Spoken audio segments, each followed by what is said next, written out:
They do. Yeah, man. I tried to do an early morning man stream, but I just got this computer yesterday. I ain't even set up OBS. I was trying to do it straight off Streamlabs and way too laggy. First play, I threw an interception. I said, "Nah, I ain't going out like this." You know what I'm saying? So I'm gonna just do a regular.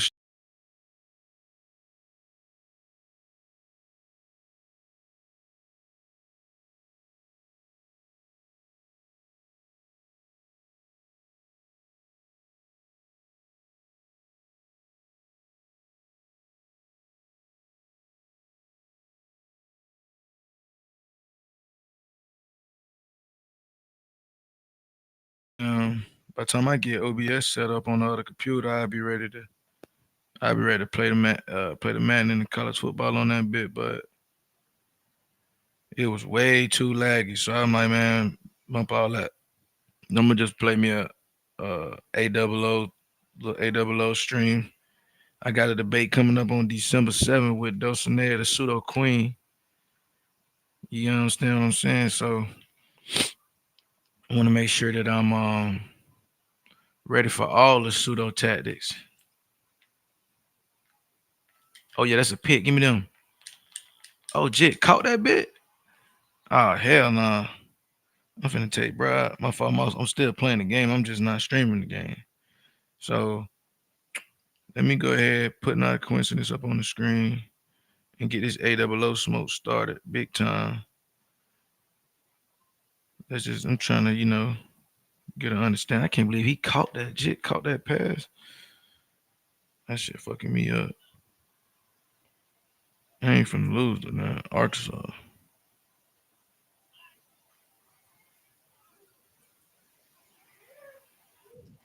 Mic check, mic check. Hi, Sam. Peace to everybody in the building. Peace, peace. Mic check, mic check. How I sound, y'all? Am I good? Somebody tell me something.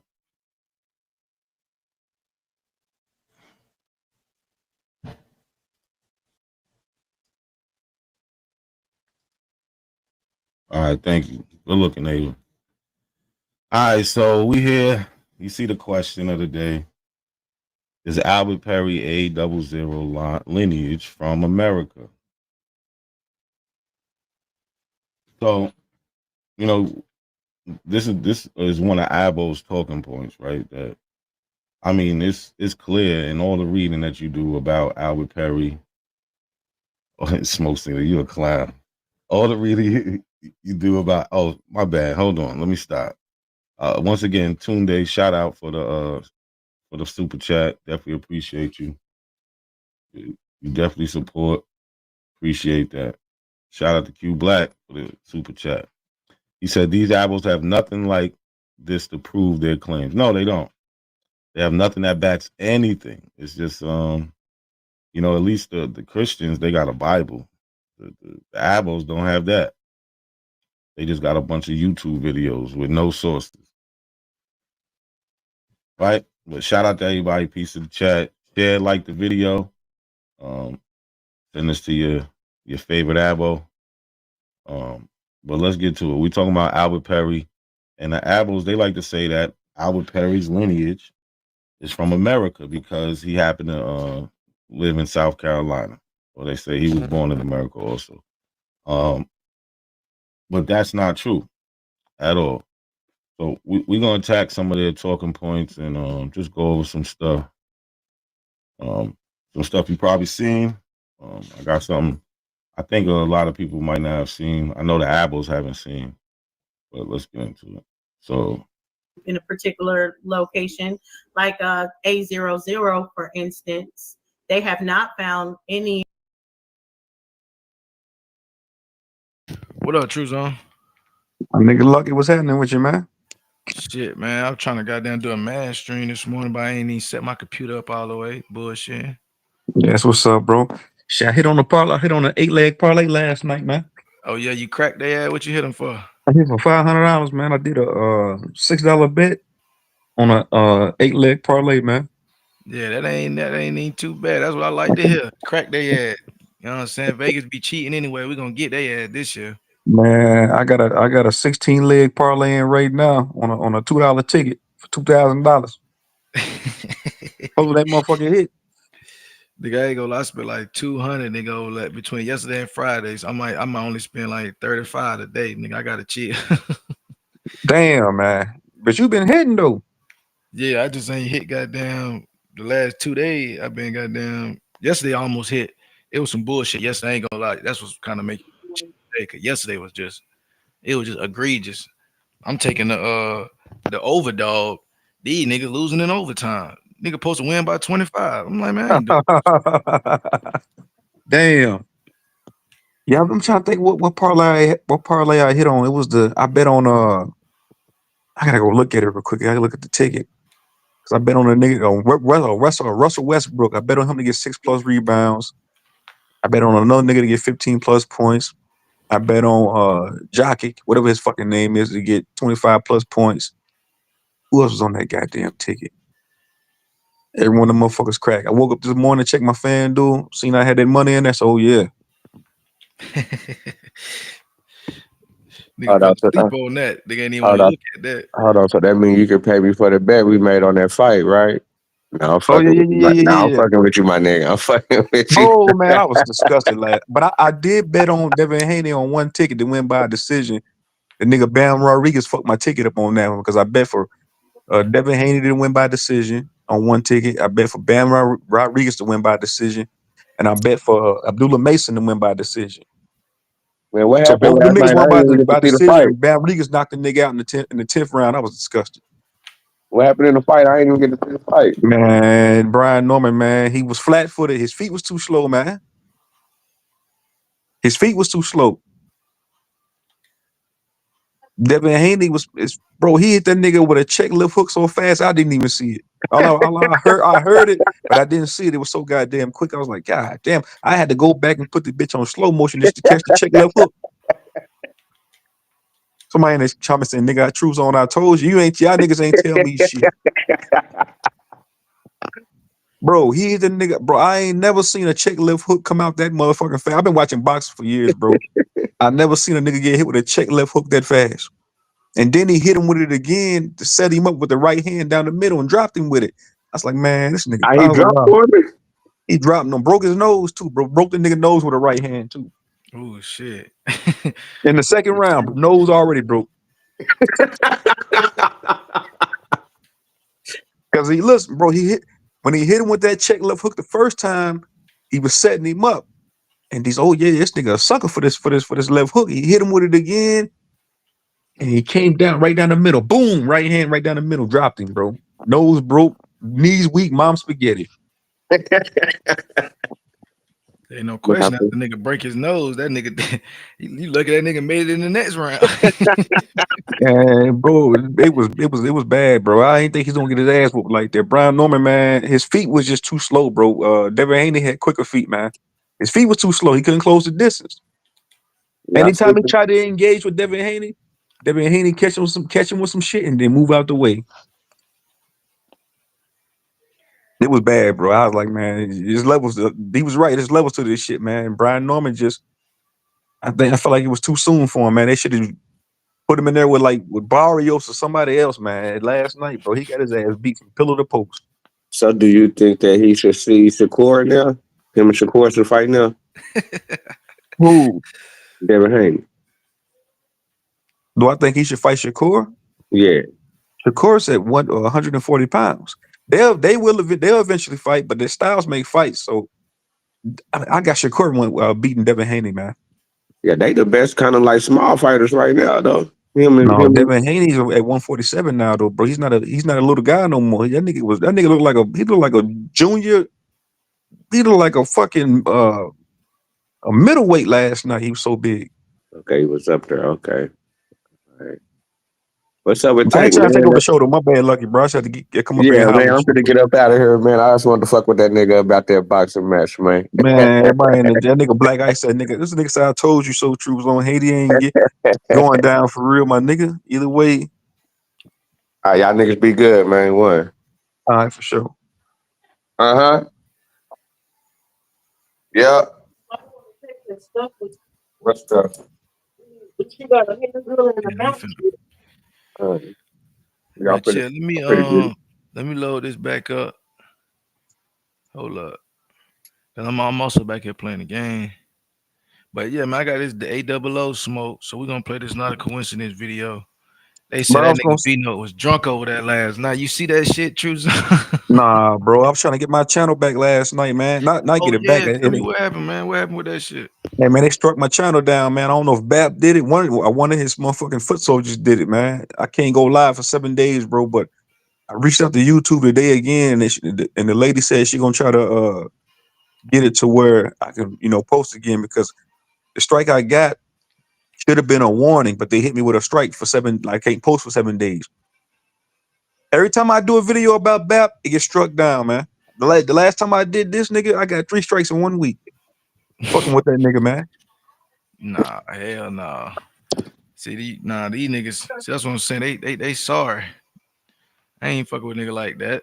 I'm gonna Bro, get. that's what I'm saying. When I start going live again, I ain't fucking with them niggas no more, bro. I'm not mentioning nigga name no more. Fuck them niggas, bro. I just catch them on the panel somewhere. Yeah, cause them niggas there, man. I ain't with that shit. That shit corny. Them niggas bitch made, bro. They'll sit up there and put a nigga in the thumbnail, talk shit about a nigga. Soon as you start going in on their ass, exposing them, they don't like it. They don't like being embarrassed. This nigga play, man. Everybody playing with Arkansas. Let me Man, fuck listen, all Arkansas, you bro. Aboriginal niggas, man. When I'm able to go live again, man, I'm waging war on all you niggas. Y'all gonna feel my wrath for this shit. They was over there selling out again on AP channel. They was I'm gonna do a whole live tomorrow, like a real live. And them They niggas retarded, man. they was doing a they was over there. AP call itself vetting everybody's sources now. After I told them niggas they need to get their shit together because everybody making them look stupid. Now he like, oh y'all making us look bad. We gotta get the information right. Man, they been looking stupid. I did catch that part where he was going, like he was kind of like putting Wild Savage on Front Street. Like, nigga, this ain't right here. What you got on the screen? Yeah, because I told us that I kept pressing her like, bro, why you talking about this nigga? This nigga said specifically, we're gonna do a 4-man research team, and he put Savage name in that bit and said it's a Tennessee thing. So I told the nigga, bro, why is you talking about this? You can have a Tennessee research team, and you got you got the worst niggas in Tennessee research with you got Satchy and Wild Savage. Like, nigga, y'all ass couldn't goddamn find a damn needle on fucking Skid Man, Row.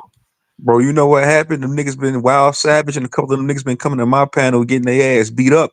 Them niggas be looking, they be watching, them niggas be watching, bro. They see that shit like, man, these niggas making us look stupid. Hold on, let's put a stop to this shit. Telling you, APL like he don't be watching. That fat bitch, man, I ain't gonna say it on your channel. He be watching, bro. They know what's going down. Yeah, he be watching.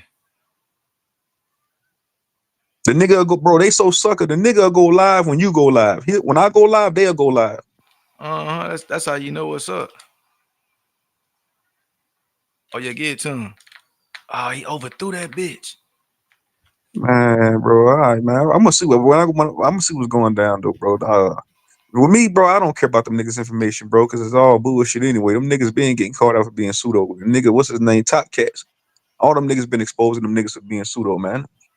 The niggas being saying dumb shit. And that's the thing, like, man, when a nigga like him and Top Cats was going back and forth, he took all his Top Cats beef videos down. That nigga Top Cats ain't taking shit down though, nigga. Like Man, that AP nigga said, scary, fuck man. y'all.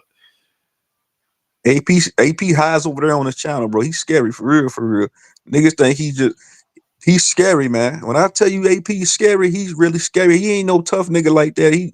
That nigga a soft, pudgy cupcake, man. And he 5'2". I ain't gonna lie, when the nigga said he was at the same size as the doorknob yesterday, I was cracking up laughing. That shit had me rolling. I said, damn, that nigga is look like he could look short right there. He is little, bro. Bro, I went to his Instagram. I'm like, man, this nigga. I said, this nigga short. I said, hold up.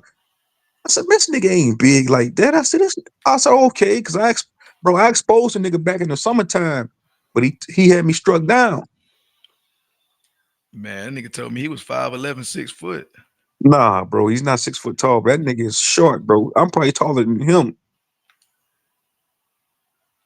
Nah, bro, he ain't like that in real life, bro.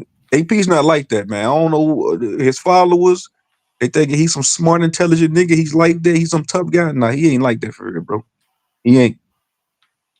You catch him out of pocket anywhere else outside of his channel, he ain't like that, man. I'm about to take this quarterback out too. Who is this nigga? What you playing that Matt, man? I'm playing college football. Yeah, I bought that shit a few months ago, bro. I probably played that shit one or two times, man. Yeah, I'm finna be whooping these niggas' ass on live. Like I said, once I get my OBS ready, I tried to go do that shit earlier. Nigga, the first play I threw a pick, that bitch was lagging so hard. I ain't going out like that. I start the whole stream over. What you got, Xbox? Oh yeah. I'm gonna put my gamer tag in the chat. Let me go. Bro, I don't be on my game like that. I need to get my gamer tag. I'm trying to remember what the fuck it is. You be on that fight night? I need to. We last time I played a fighting game that was at UCF 3. I ain't played them bitch in a minute. Probably back like 3 years ago. All right, cool. We can get it in on Madden though. I think I'm Madden 25. I probably have to buy the motherfucker, but we can get it in, man. As long as you got Xbox Pass, the 25 games is free. All right, cool. I'm gonna go ahead and download it, and then I'll probably just put your gamer tag in the chat, and I'll add you. We can put some money on the floor and bet.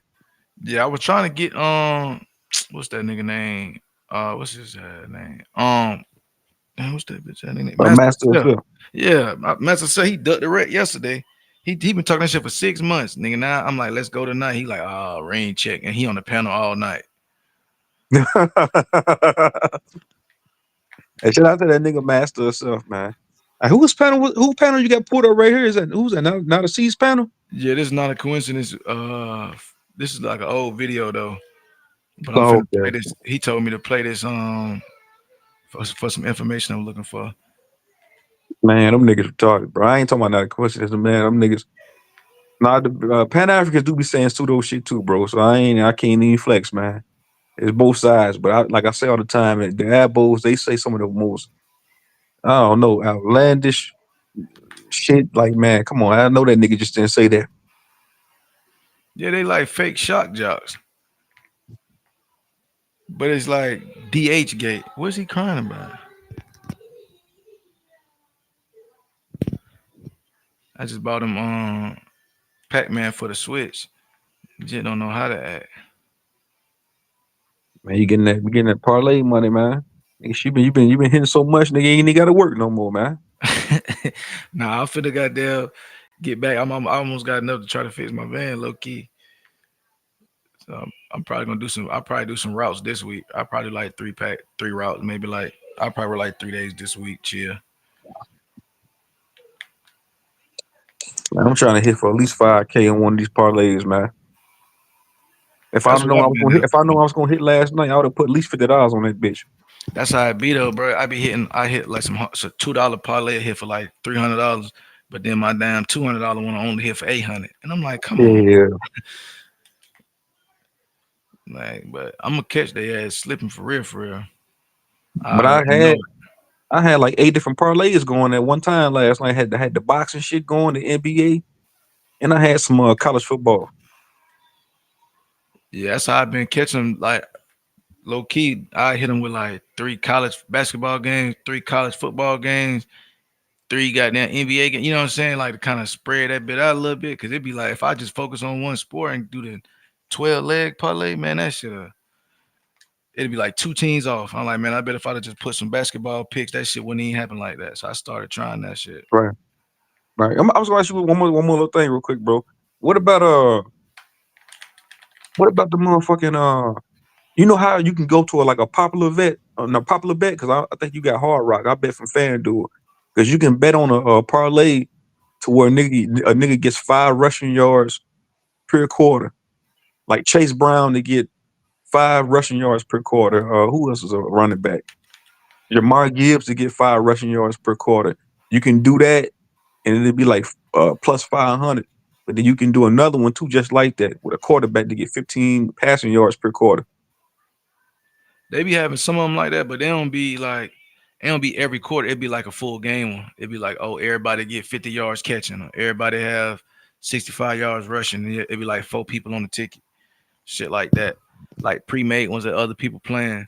But I don't. Sometimes when I try them, I feel like every time I use it like a pre-made parlay, like them just do not be hitting. Yeah, that's how it be with me too. When you don't use it, it hits. When you do use it hit. When you don't pick for it, it hits. When you do pick for it, it don't hit. That's how it be, man. Like you pick a nigga to get 50 yards, he fuck around and get 48 yards.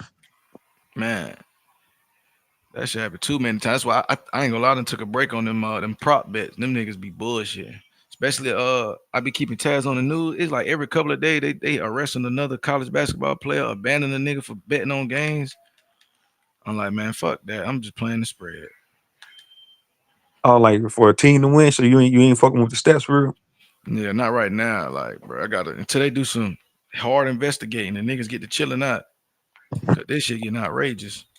Oh, so niggas be knowing. Yeah, I bet on the NBA last night for stats. Man, them stats, I'm telling you, them shits be messing me up. But all right, my nigga, I'm about to get up out of here, man. Oh, that's why he was crying because the game died. Oh, somebody playing Pac-Man. Oh my goodness. All right, cuz. Then I done got him addicted to the Pac-Man. My bad. Now he over there watching somebody else play Pac-Man because the damn game died. Oh yeah, give me that pick. Sorry. All right, let me put this back on the screen though. I'm over here playing. I keep forgetting. So yeah, we got this album pair December 7th. A00 smoke. Not a coincidence. Told me to go tap in with this video, so I'm about to check it out. I need to put what's his number 4 in the game. Where he at? Oh, I keep forgetting. I got a raw ass receiver. I'm playing somebody with. I got San Diego State. I be forgetting who niggas got.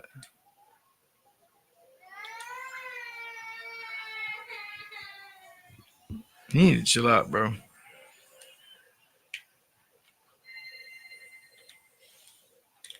Badass pass, bro. I'm finna take this quarterback out. He got some niggas on the outside though. Form of A00 in Africa, amongst the bones, amongst the people, in archaeology, nothing. They haven't found A00 in Africa, but they have labeled A00 to come out of Africa. So when they find the genetic haplogroups that are closest to A00 outside of Africa, they say they still are out of Africa because we say it's out of Africa. So that's where the problem really lies when you're basing it based on haplogroups that they're giving, maps that they're giving, when they're not actually giving accurate depictions of the migration patterns. And really, we can't even dive into having accurate depiction of the migration patterns until we utilize DNA in the way that it's meant to, meaning as a genealogy test. So I wanted to let her get it all out. But you hear her say that they haven't got it from any bones and things like that. Let's say it again. They have not found any form of A00 in Africa amongst the bones, amongst the people. A00 in Africa amongst the bones, amongst the. She said amongst the bones, amongst the people. So we understand that she likes to freestyle, right? She likes to repeat things that she hears from other people, but they really just don't know. So this is a paper. You can get it. I'll put the link in the description, right? Ancient West African Forages in Context of African Population History. All right, this came out in 2020. I said the link is in the description. Let's just go down to the abstract real quick. Mind you, she said, hasn't been found in the bones. It said, we generated genome-wide DNA data from 4 children buried roughly 8,000 and 3,000 years ago. Here you go, hardline boss. At Shumlanka, Cameroon, one of the earliest archaeological sites within the probable homeland of the Bantu languages. One individual carried a deeply divergent Y chromosome haplogroup A00. which is found today almost exclusively in the same region. However, all 4 individuals' genome-wide ancestry profiles are most similar to West Central African hunter-gatherers, implying that the present-day population in Western Cameroon, as well as Bantu speakers across the continent, are not descended substantially from the population represented by these 4 people. We infer an African-wide phylogeny that features widespread admixture and 3 prominent radiations, including one giving rise to at least 4 major lineages deep in the history of modern humans. So again, they found 8,000 and 3,000-year-old bodies of 4 children, and one of the children was carrying the A00. So we heard her say that they haven't found it in the bones. So we have scientific papers found saying any otherwise. form of A00 in Africa amongst the bones, amongst any form of A00 in Africa amongst the bones. So we see right away that she doesn't know what she's talking about. So let's go to the next one. I ain't gonna hold y'all long. We're gonna do this quick, get in and out. Right. So the next point we got Ali. Right. And he acts like he's the Albert Perry specialist. Hardline boss, chill out. You're gonna see a lot more. This is just the beginning. Trust me, this is just the beginning. Right.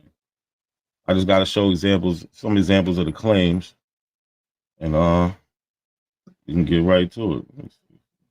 Oh shit, my bad.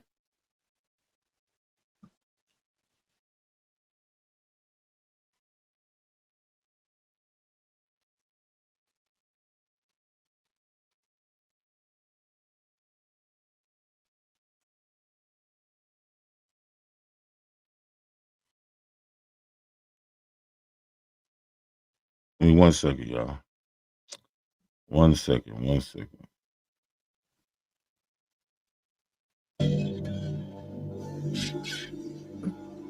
Not yet. Hold on. All right, let's go to.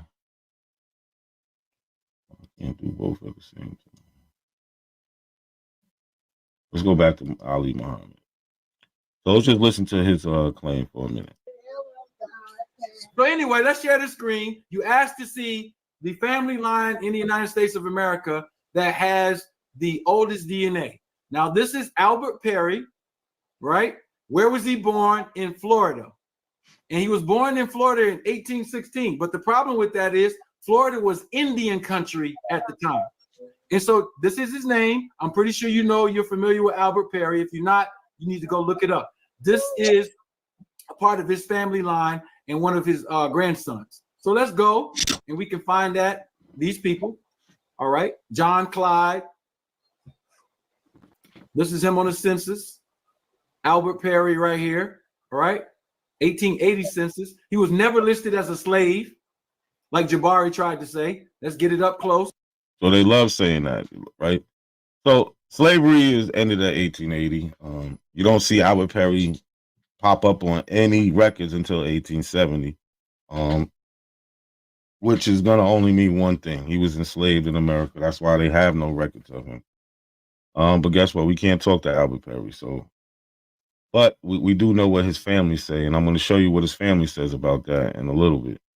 But these guys, they keep trying to just hijack the history, making up their own things, come up with their own conclusions, especially this guy, Ali. He's one of the best at it. And he doesn't have anything to support it. He's showing an 1880 census saying, or 1870 census say, look, he wasn't a slave. Well, slavery was over at that time, buddy. Nice try. Albert Perry and his family.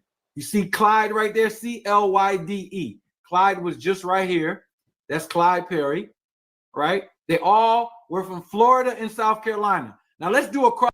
Now he just showed Clyde Perry. So how the story of Albert Perry is, the descendants of Albert Perry through Clyde Perry did a DNA test His family was there was a member of his family who was in the genealogy, and she's the one that put everything together.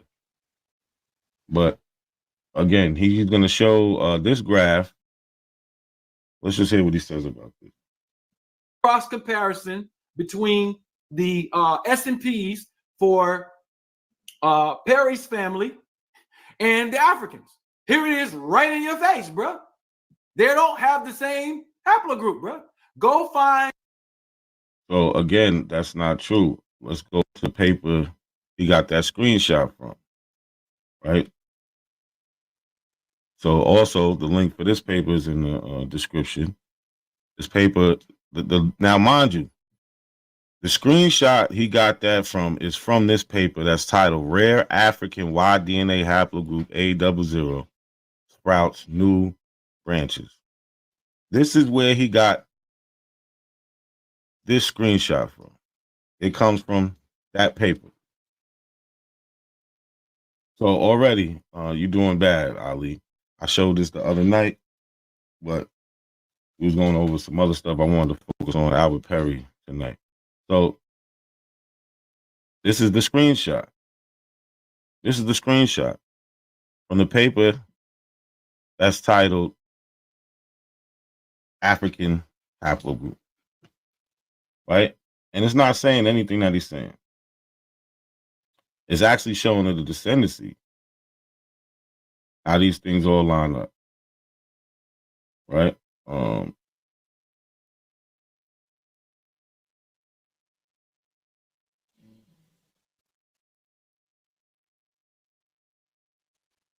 Now, this is something he didn't want to show you, how they actually have it lined up. They have Albert Perry here. Well, Albert Perry's grandson, the one that took the test, because Albert Perry never took the test. Two of his, one of his great-grandson and a great-great-grandson and a great-great-great-grandson took the test. And you see how we get A00 here, and it comes off. Mind you, you have somebody who they found was older, that the ancient individual from Sri Lanka. That's one of those 8,000 or 3,000-year-old bodies. They tested for A00 that was older than Albert Perry. So this is how it comes off. It comes off for Y haplogroup, the hypothetical Y atom.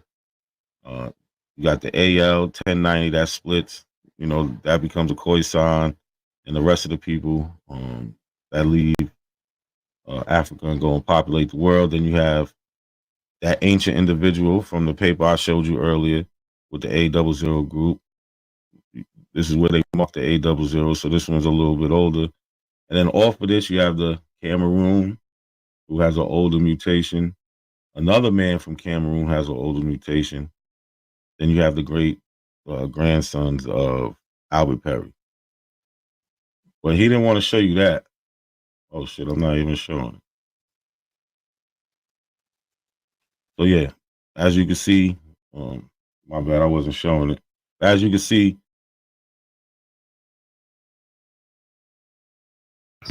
So I'm gonna rewind this so y'all can understand. What we doing right here is basically already done. We're arguing is A00 origins America or Africa. A00 is on a branch that is coming out of Africa. The oldest from the A00 line, from the A00 branch, is in Africa. A00 is not even the oldest mutation on the A line. It's not the most archaic. You're doing too much. So let's go back and play it again.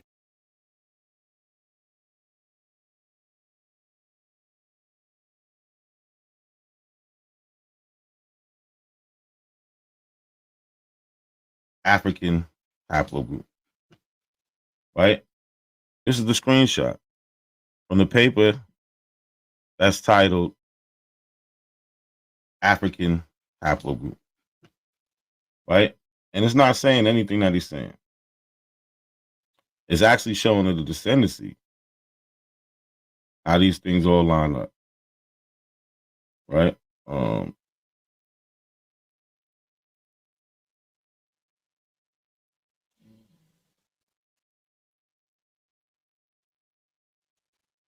Now, this is something he didn't want to show you, how they actually have it lined up.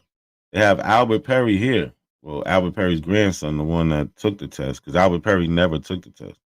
Two of his, one of his great-grandson and a great-great-grandson and a great-great-great-grandson took the test.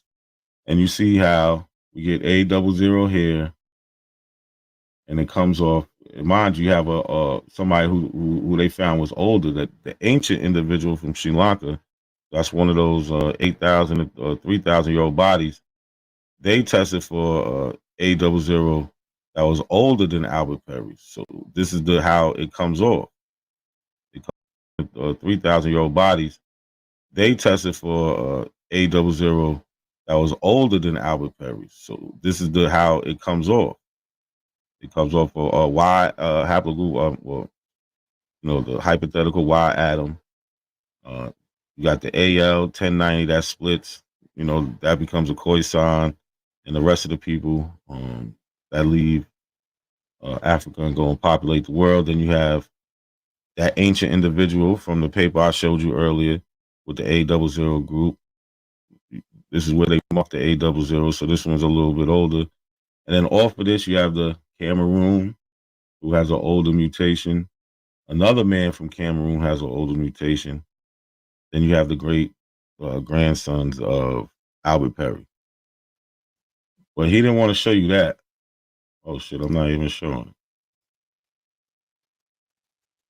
So, yeah, as you can see, my bad, I wasn't showing it. As you can see, the grandsons of Albert Perry, they come off that Cameroon line.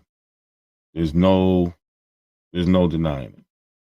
But when you get somebody like Ali who just shows you screenshots from papers, right? This is the screenshot, and they're telling you that we can just read what it says, because so few men have tested and fallen into the line of this line, the dark blue equivalent SNPs reach far back in time. As more men test, this will eventually be broken into individual branches. The men who carry these important SNPs or SNPs and their branching information will either be men from Africa or the diaspora. I would like to thank the Perry family for continuing the contributions to science. So speaking of that, let's go to the Albert Perry family. All right. This is from, let me say, fair use. Right. This is for entertainment purposes only. Well, teaching purposes only. Sorry. Right. Fair use. Let me get my fair use banner. Right. We over here combating disinformation. So let's go to the Albert Perry family.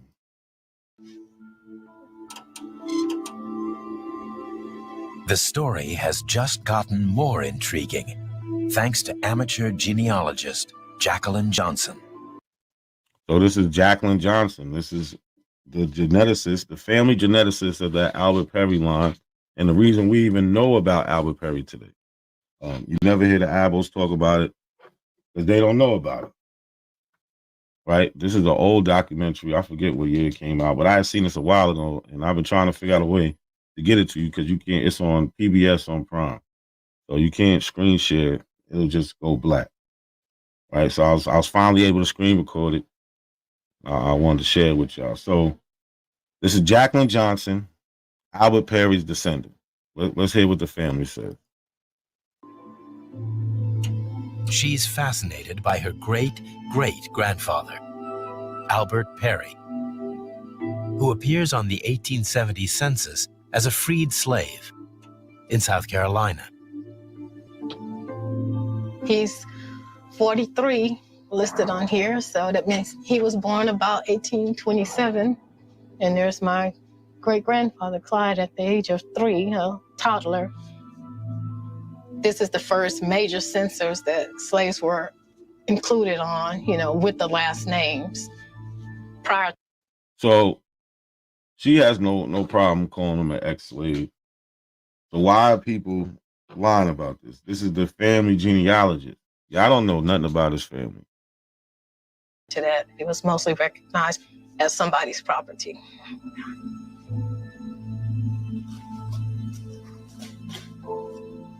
Johnson has been able to trace her roots back 5 generations, but she can't find any records before 1870.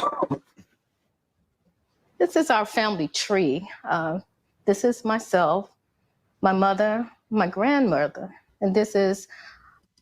So you see, she's done the genealogy. We're not going to play around, right? Just like y'all be out here fronting like y'all, even though we prove y'all time and time again, y'all don't do genealogy. She's done it. Stop crying about it. My great-great-grandfather, Albert Perry. It's frustrating that you can't go back any further than him because, you know, people just didn't pop up and start existing in 1870. You know, they were alive before. You hear that? So, Abos, all them deadlines y'all have that stop at 1870. Let's stop playing like you can't imply that those persons or those people that you can't find out about, because I know you got a lot of them. Because you only talk about that one line that leads to a white man in the 1500s. Those people were enslaved. That's why you can't find them before that. It's called the brick wall for a reason. And so where were they? They were somewhere. You know, I want to give a voice to this story. I want to find out, who is Albert Perry? I've enlisted the help of 3 scientists who use genetic ancestry tracing in their research. In 2006, I was watching a PBS special called African American Lives, and they were presenting DNA. We submitted second DNA samples. These samples can then be compared to DNA samples taken from around the world. They were showing people, okay, you were connected to this group of people in Liberia and this group of people in Nigeria. And I was like, oh, that's a way I can do it. I can actually test my own DNA and find out where we connect in Africa.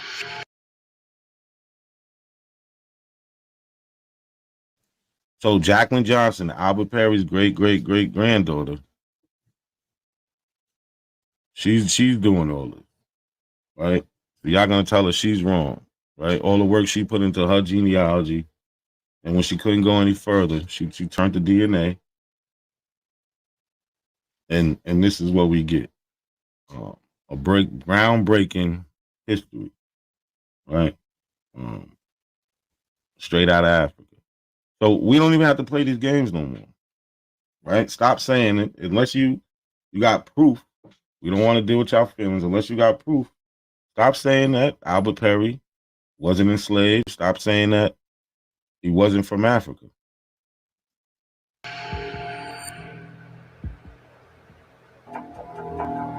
To track Albert Perry's lineage, she persuaded a male cousin to provide a sample of his Y chromosome. It was tested here at Family Tree DNA. Bennett Greenspan runs the company. When I came into work the morning that the sample had been scored the night before, the technicians were actually very excited because they said, we've seen something and we've never seen anything. So now we know who actually sequenced the DNA. This is the lab at Family Tree. You see the guy that's head of it, right? We don't have to play all these mysterious conspiracy games. These guys have no reason to do this. To act like it has to be from Africa. It would, if they found it was from America, it would make them even more famous. I don't think y'all understand the type of shit that y'all are trying to debunk, right? Scientists want to find things like that. It's just not true. Thing like this before. Typically, you might find 1 or 2 or 3 novel mutations, but in this sample, we found between 40 and 50 novel mutations. 40 to 50 novel mutations. So those are new mutations they'd never seen before. Which means it defines an entirely new subsection of the tree of mankind. The Y chromosome from Jacqueline Johnson's cousin was so unusual, it was given its own name, A00. Geneticists checked thousands of other samples in their data sets, but found no one else with the same signal. Until they looked in Western Africa. So you heard what he said. Geneticists, they looked all through their data set. So if they don't have the DNA in their database, then they can only compare to what they're comparing it to. But they turn to Africa.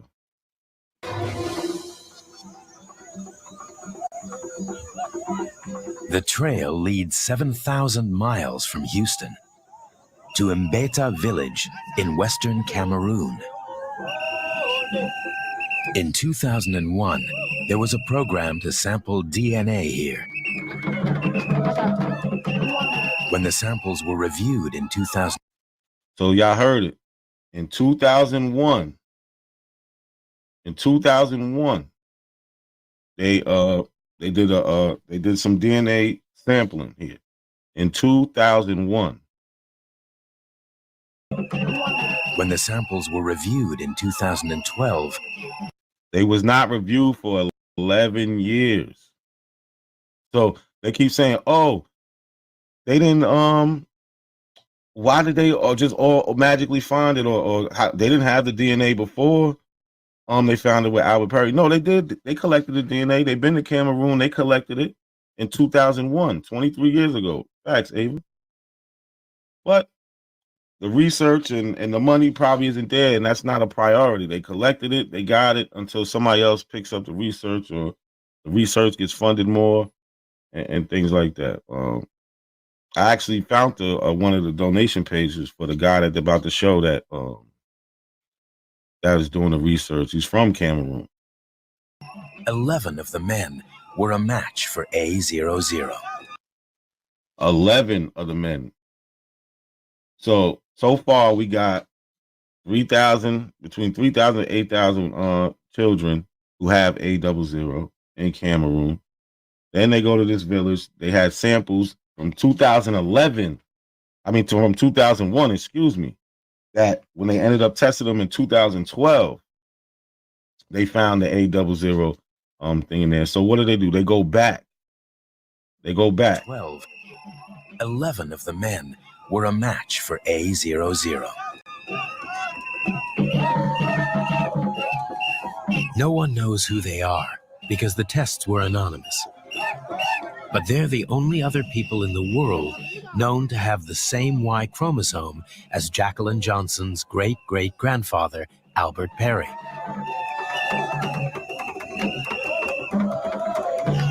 He must have lived as Jacqueline Johnson's great-great-are because the tests were anonymous. But they're 0. No one knows who they are because the tests were anonymous. But they're the only other people in the world known to have the same Y chromosome as Jacqueline Johnson's great-great-grandfather, Albert Perry. So out of all the millions and millions of DNA tests, they're the only ones in the world to come up with it. Black Americans take them all the time, other people all around the world, and they only found it here.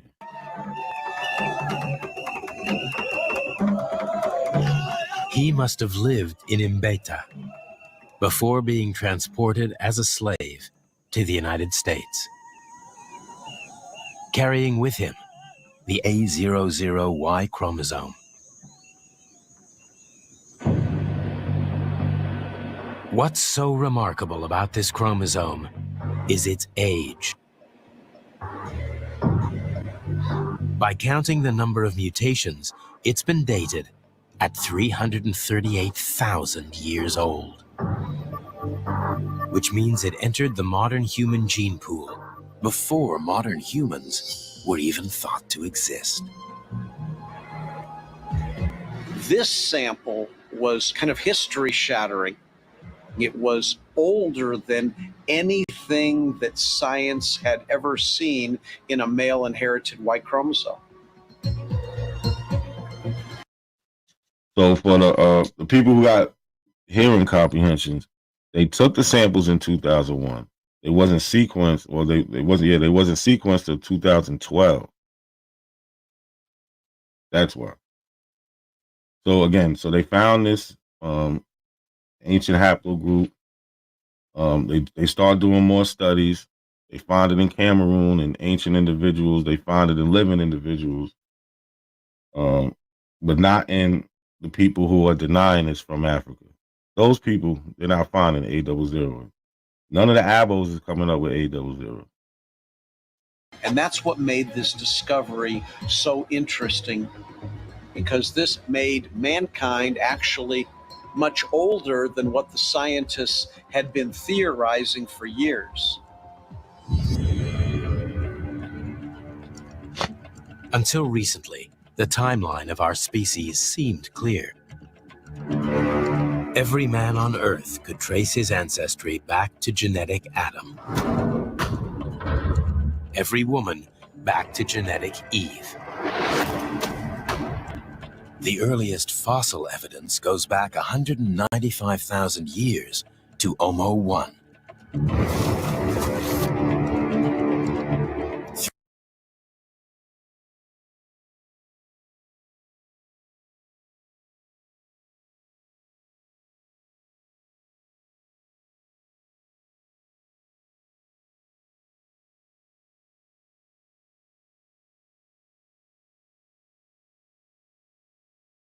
$300,000 years ago lived a forerunner of our species in Jebel Irhoud.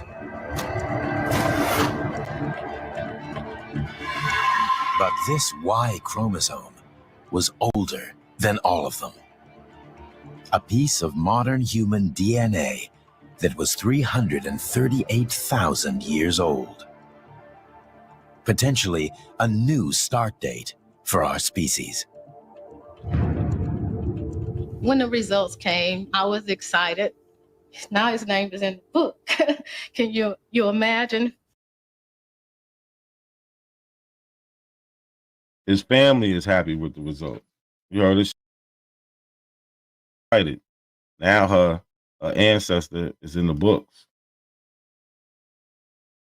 Right? Made him famous. She's excited about it.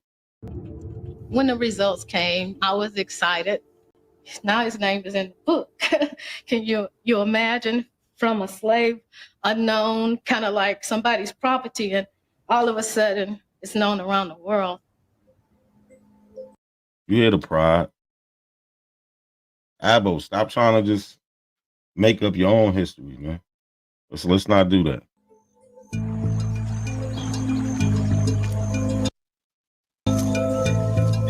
To understand more about the A00 Y chromosome, geneticists need more samples.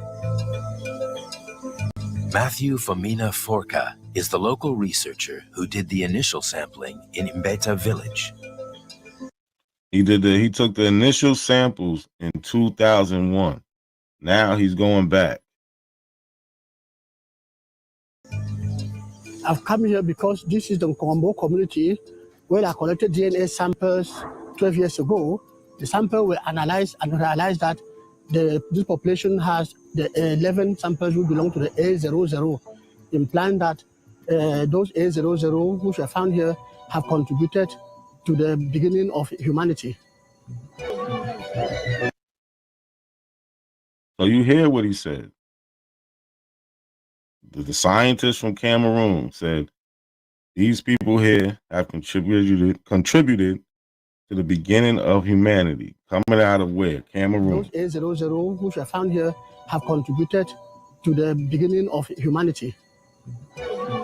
So we can stop saying, oh, white people say it. Nah, the Africans say it too. Y'all say the Africans don't say this. The Africans say that.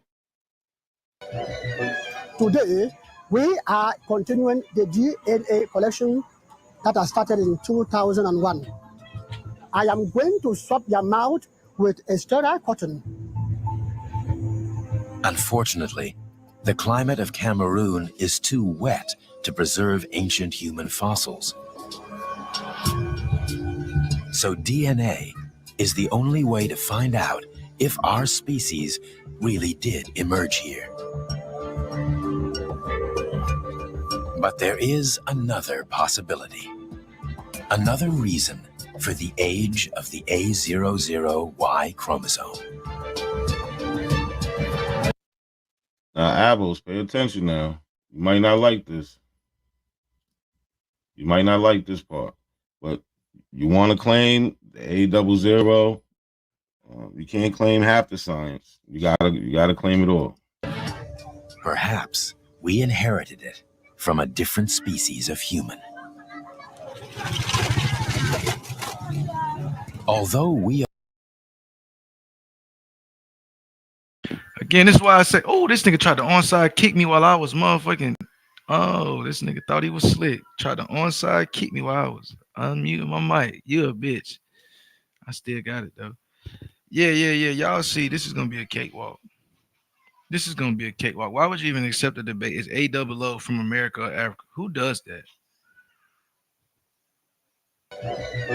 Today, we are continuing the DNA collection that has started in 2001. I am going to swab your mouth with a sterile cotton. Unfortunately, the climate of Cameroon is too wet to preserve ancient human fossils. So DNA is the only way to find out if our species really did emerge here.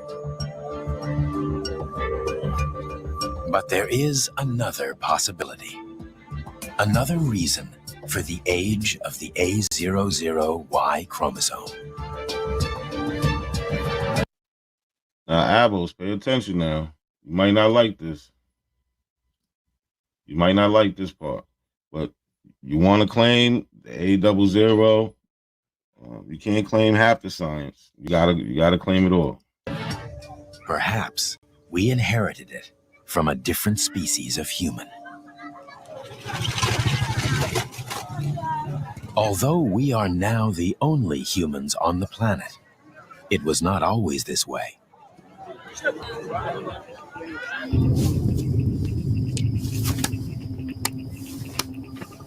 For tens of thousands of years, the forests of Africa would have been shared between modern humans and archaic humans.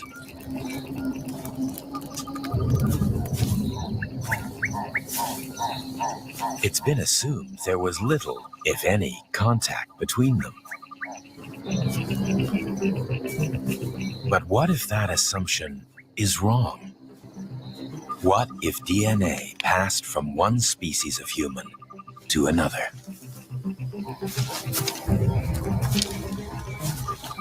There may have been archaic forms of humans that lived in Western Africa that happened upon modern populations, and this Y chromosome was introduced into the modern population through interbreeding. Although modern humans were a distinct species, they seem to have mated with other, older species of human and picked up parts of their DNA. That would help to explain why we found a 338,000-year-old Y chromosome in a very small pocket of humanity in Western Cameroon.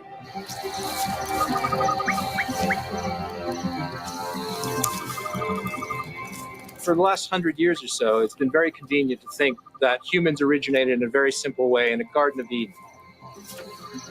But now we know from the DNA itself that matings between different forms, archaic forms, modern forms, have been going on. Who knows how long that's going back in time, which in fact makes us a lot more like the rest of nature.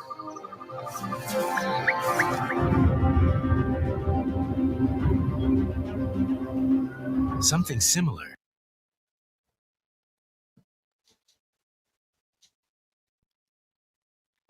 So we see what the science says, right?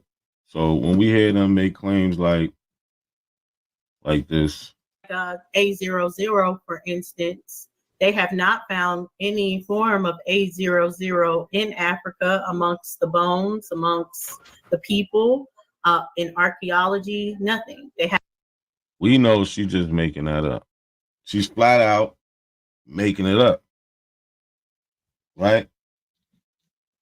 And then when Ali comes on and says that it has nothing to do with Africa and he wasn't a slave, we know he's making that up. It's just that simple. He was never listed as a slave, like Jabari tried to say. No, Jabari doesn't say it. His great great granddaughter says it. His family genealogist says it. Jacqueline Johnson says it. He has a name. Jabari doesn't say it. He doesn't. We got that from his family. So we know they're lying. Remember what they always like. The Apples love to say, family knows best, right? Family knows. So what's wrong with Albert Perry's family? What's wrong with Jacqueline Johnson? She did the work. She put the work in. Let's get it up close. Albert Perry and his family. You see Clyde right there, Clyde. Clyde was just right here. That's Clyde Perry, right? They all were from Florida and South Carolina. Now let's do a cross comparison between the S&Ps for Perry's family. And this goes right with that sleight of hand scholarship. He shows y'all this graph, and I already showed you where the article comes from. It comes from right here, where they're indeed talking about this thing comes from Africa. That's all they're talking about in this whole article. They even have this graph right here for you, which shows you the testing that they did in Cameroon, right?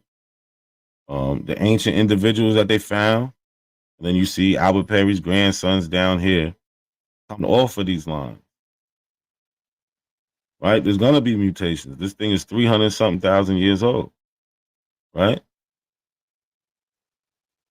But it's just about understanding the science and understanding that Ali tried to trick y'all by showing this. This is the same chart. Like, it's just that simple. They don't have a leg to stand on. That's why they make stuff up. Well, I'm gonna open the panel for a little bit. I ain't gonna stay for too long. But pull up. We've been in here for almost an hour. We don't got to do it forever. I think I did my job. Right? Albert Perry's A00 line. It comes from an archaic human. Modern humans wasn't just modern humans around at that time. Right? But Abels ain't gonna respond to this. They're not gonna have any evidence to produce anything. Like I said, I brought you his family, right? His family genealogist said he's enslaved. So who are y'all to say he's not? Abel stopped saying he wasn't, right? That's a dark part of our history where we take the good with the bad. We're proud. We're proud people, right? We take the good with the bad. You understand with slavery, it comes that fight. And we fought to get out of it. I did presentations on how we freed ourselves. Right? You can go check out that. We freed ourselves. So this ain't no pity party, but when it comes to this DNA, when it comes to science, we know where Albert Perry fits. There's no conspiracy to try to steal it from America. A scientist would love to come along and have proof. You know what I'm saying? He made a discovery.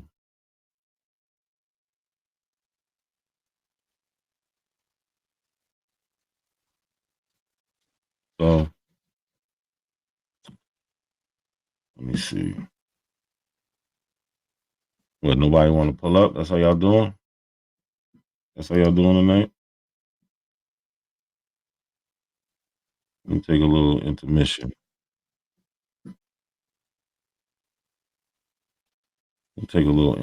Y'all don't want to pull up on me. That's all right. We can make this nice and short.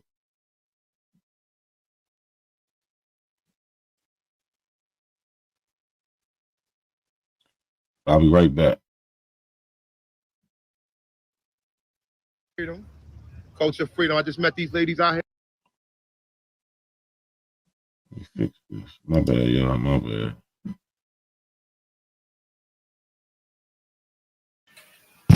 Like, I don't know why she would even take this. You know what I'm saying? Why would she even take this debate?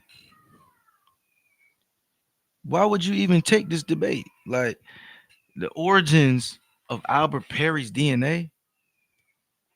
Then the only reason why y'all made this whole assumption, or y'all tried to stake your claim on Albert Perry's DNA, was because y'all assumed it was the oldest found mutation.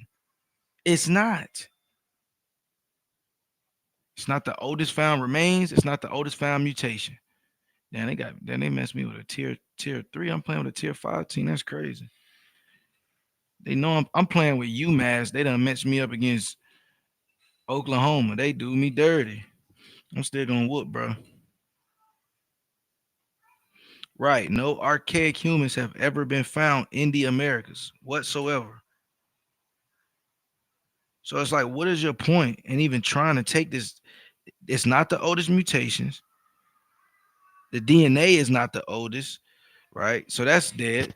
He wasn't found like to be like a knife or a 10,000-year-old Amerindian. See, that's the thing. This is what I'm finna do in this debate too, right? She gonna have to show me A00 found over here. She gonna have to show me multiple A00s found over here. If she can't even show us multiple branches of the A over here, she's wasting our time. That's what she's gonna be doing. She's gonna be wasting our time. So I'm like, bro, why would you even take this debate? Right? But don't worry, I'll clean it up. I'm not even tripping. I'm not even tripping. Let me go. I got another video I got to get to real quick. Like I said, I'm just playing the game. Hang on 1 second. Let's get back over here. Let me stop the screen real quick. Get to my other video. Let me stop the screen real quick and get to this damn other video. I'm trying to do 3 things at once. I'm trying to pick a defensive play. I'm trying to pick the video. And goddamn, oh man, this bitch done goddamn hit the edge on me. Hold up. This bitch done hit the edge on me. All right. So now we going back. Albert Perry, A00. Right? This is so easy. Why would you even take a fade like this, fam? And I want to hold up. Damn, these bitches, he snapping the ball quick. Oh, Jit trying to, yeah, come here. Sorry. Hang on, let me pull this study up.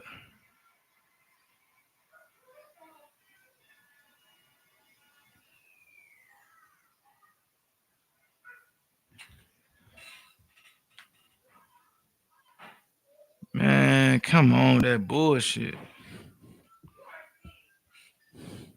Hold up, man. See, I'm trying to do too many things at once.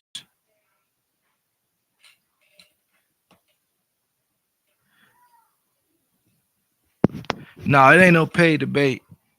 It's not no paid debate. I made sure that I'm not with that fake grift. We're gonna do a live debate. It's gonna be free, and it's gonna be open smoke. Ain't nobody gonna get to hide this in the back room, because that's what they like to do with all the debates. Then the nigga called himself playing one of my debates with PNF yesterday, and the first round he only played PNF's round, skipped my first round, then went to the second round. I'm like, bro, what is you doing? Skip my third round. Only played like certain portions of the live. And on top of that, like I said, skip my whole first round. Because that whole first round exposes I'm his master teacher. AP never ever in his mouth ever said multi-regional theory before. He never. Well, AP has only been recently using that terminology, right? He claims that he believes in the multi-regional theory, even though the multi-regional theory still is out of Africa. I'm the one who brought that to these abos, and I brought it out in that debate with PNF in my first round. And it's funny how he didn't play the first round. Like y'all boys, come on, man. It's exposed. I'm your master teacher when it comes to this science shit. You feel me? Not a coincidence. Your master teacher when it comes to this Black American shit. You niggas be following Sean P on the low, getting all that African history. You niggas ain't slick, man. Y'all be following all the coincidence for the genealogy tips and shit, and that be cooking y'all on history. Like, bro, we y'all niggas master teachers, man. When y'all gonna come out and just say it, give us our credit, man. Why y'all don't give us our flowers? That's disrespectful, man. Who I'm finna play with? Texas State? Nah. Who I'm finna play with? USF. That's too easy of a win. If I play with USF, I'm gonna dust a nigga. Who I feel like playing with? I'm gonna play a nigga with everybody keep playing me with Arkansas this morning. Who I'm finna play a nigga with? Definitely not no BYU. I might play a nigga with who I just played with a sorry team that was kind of fire. Who I just played with? Oh, San Diego State. I'm finna play with San Diego State again. Them boys were kind of sweet. I gotta just switch that quarterback out. I bet they got a better quarterback coming off the bench. I'm gonna find his ass. Yeah, I'm about to go San Diego State. I'm about to go San Diego State right quick. Set this video up. Tier 4. Let me see. Matter of fact, I'm finna play with Sam Houston. I forgot Sam Houston low key got a quarterback. All right, I got the Sam Houston loaded up. Man, that's all they do, Sean. That's why when Chasson was like he disappointed because he feel like we need to get into some more history of Florida.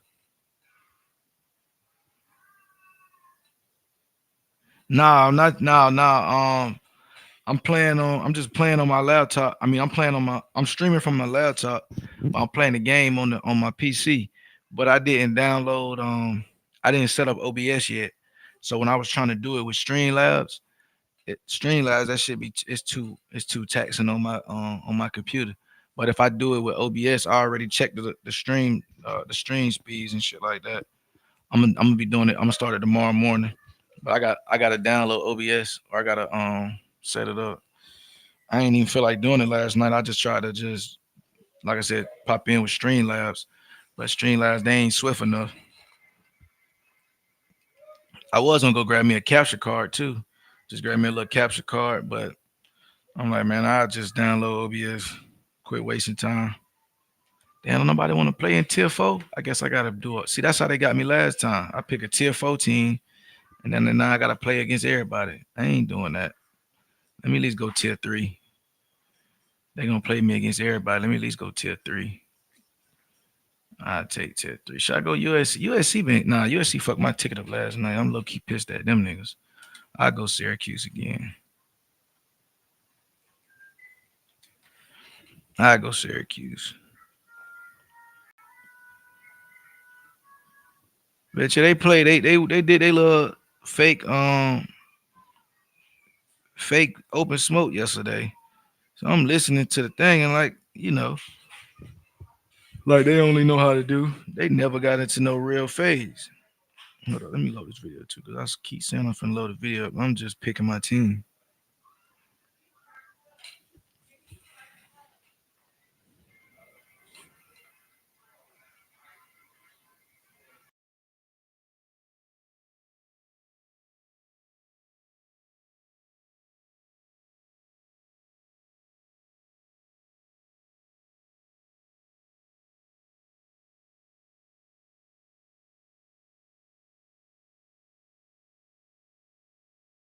Black Friday and Cyber Week hate to see me coming. But this year I said, you know what? I'm going to shop smarter. I'm going to take advantage. So we're going to just jump right into the show today. One of the big topics out there for many, many years now is the long-going effort to achieve reparations, reparatory justice for the centuries of enslavement and segregation and other forms of oppression that the Black community has faced in this country. Certainly something that the right wing has stated is, one of the worst things happening, that they're advocates for reparations. In the state of Maryland, the governor, Wes Moore, actually vetoed a little bit earlier this year State Bill 587, which was pushing for a reparations study commission. There is now an ongoing effort to get that veto overturned inside of the state legislature. Very important issue on a number of different fronts. And we are very, very honored to be joined to discuss this by Davon Love, who is the Director of Public Policy at Leaders of a Beautiful Struggle based in Baltimore City. Davon, as always, thank you so much for joining us here on the Freedom Side. Yep, thanks for having me on, as always. Well, I mean, give us a sense of what's happening, because I remember when the veto happened, Governor Wes Moore said that we don't need to study the issue anymore. We just need action, and we just need to start doing anything.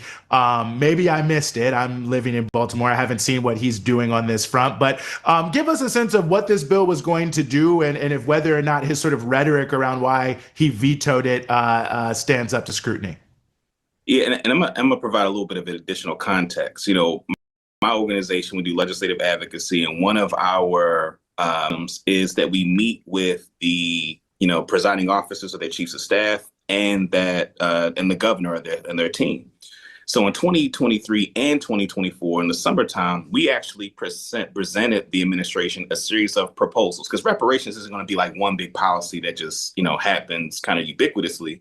There's going to be local, federal, state, like a variety of different policies.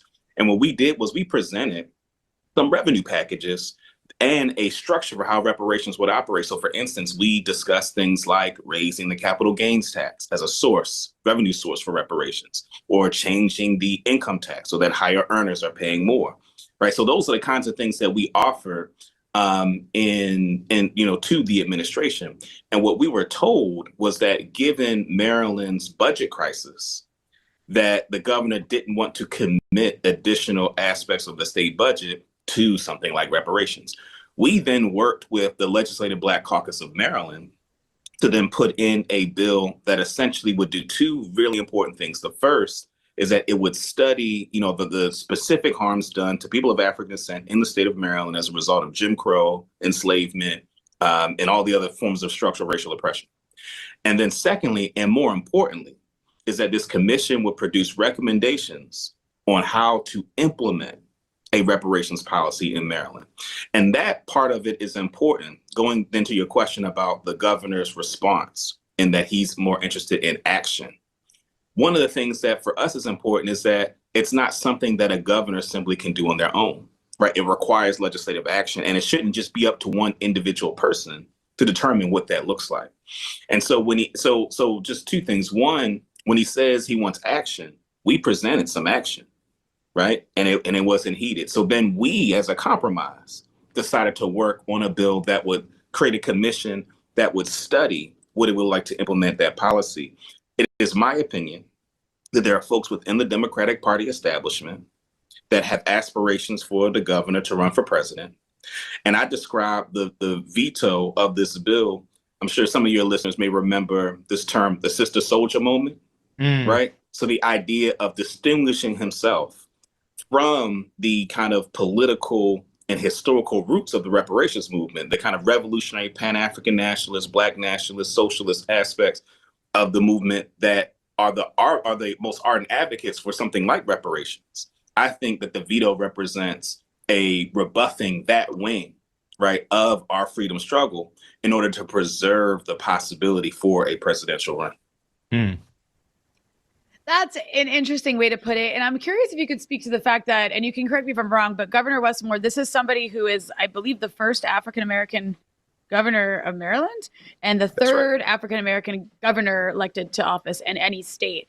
So I'm just curious, like the irony of having this person who has broken a ceiling be the one to veto this bill.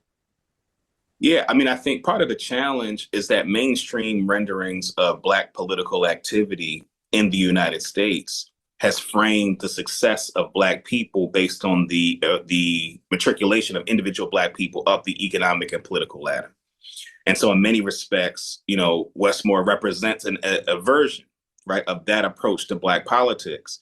And so a part of what that does, so when you think about the theory of change that is rooted in that thinking, right, what it does is that it makes the aspirations of Black people contingent on a Black person that is agreeable politically to a white mainstream as the basis to deliver things for our community. And the reality is that that frame does not provide the kind of liberatory solutions that we need, right? And we see the Democrats, you know, going more to the center as a response to Donald Trump's victory in the presidential election, because there's a core of the Democratic Party, corporate, white dominated, right, that covets, you know, voters, you know, those suburban voters, right, for many of which issues that face Black people are not their top concern. They want to maintain a kind of liberal American capitalist democracy, right, that maintains the status quo. And so I think that's the challenge that we're faced with, is that, you know, as we say in our community, you know, Black faces in high places, right, doesn't translate to outcomes for the masses of our people. No, I think that's such a good point, and I think it speaks to also the earlier point you were making about sort of trying to sever sort of 21st century Black politics from the history of the Black political stream. There is a river, as Dr. Vincent Harding said, and I guess this happened in the 21st century. But I remember the Millions for Reparations rally in D.C. in 2003, and like, yes, Al Sharpton was there, but so was Sophia Bukhari, who played actually a big role in that event for people who remember, because it was kind of, you know, axiomatic, like, yes, we deserve reparations. Like, this is not, the past is not past. And I wanted to also ask you about that too, because it also feels like it's a severing of historical memory in what they're asking people to do. I mean, I had the opportunity to go to the Lewis Museum here in Baltimore a few months ago, and, you know, just learn more about the history of enslavement and lynchings and all these things. And it's not long ago, you know what I mean? And the impact of the industries that have been built up in this state and around the country, the wealth, like, it's so obvious, like, how this has contemporary relevance, but it's almost like asking people to forget that and just act like it's not true, to go with this idea from a propagandistic attitude from the right wing that, like, it isn't true when we know it is. Yeah, I mean, one distinction I think is really important to make is the distinction between sovereignty and economic inclusion. One of the things that Governor Moore mentioned in his veto letter were some of the things that his administration has done that have been good for Black folks. You know, procurement policy, so that there's more Black businesses that are able to do business with the state, right? Talked about some of his policies in terms of helping individual Black homeowners, right? He mentioned the mass pardon that he issued for cannabis possession charges, which I would argue doesn't really get at the heart of, you know, the criminal justice system, particularly possession with intent to distribute, particularly the other ways that people are tracked into the criminal justice system. These things are good policy. Reparations is about investing in Black people's capacity to practice sovereignty. That when you think about the collective station that people of African descent occupy in this society, that the life-preserving institutions that are necessary for a people to navigate the society with a level of comfort and ease, all of those life-preserving institutions are controlled by entities outside of our community. In many respects, that is by definition colonialism. So reparations, as it emerges from the radical Pan-African nationalist and Black nationalist tradition, recognizes the importance of sovereignty, right, as the prerequisite for any kind of democracy anywhere. And reparations is about investing in our capacity to practice that kind of sovereignty and self-determination. So one of the things that I think in Governor Moore's veto letter is that he is confusing what may be good policy with what reparations is, right? He's describing things that I think facilitate more economic inclusion into the American mainstream, which for individual people may be good. But if we're talking about Black people as a collective, reparations is about investing in our collective ability to practice freedom and have liberation. And that confusion, I think, is a part of the rhetoric the governor is using when he says, I'm going to engage in action. And as you said, the things that are necessary to repair these harms aren't things that happened that long ago, right? And so, I mean, one example, Goldsecker, major foundation in Baltimore City, responsible for a lot of the block busting that happened in West Baltimore, right? They have a foundation, right, that has an endowment of several millions of dollars. The basis of that wealth, right? We're talking the 1950s, 60s, and 70s, right? And so this is why you need a commission to study it, right? This is not something that one person can do. You need a commission to study, to look at all of these things and to be, and so one thing that I want to say quickly, something that we're going to introduce into this upcoming Maryland General Assembly is a policy that would tax endowments and put those resources into a reparations fund. See, if we're talking about action, right, and we're talking about reparations, then those are the kinds of policies that we need to be putting forward, which again, is something that I think we should study, right? But in the absence of the work to, have this commission, then we're putting forward policies that we think are important to discuss in terms of what it would look like to get reparations. Hello, my name is Alexander Yermak. Until 2022, I was a musician, and now I am a soldier. In this war, I meet the best people of my life, brave ones.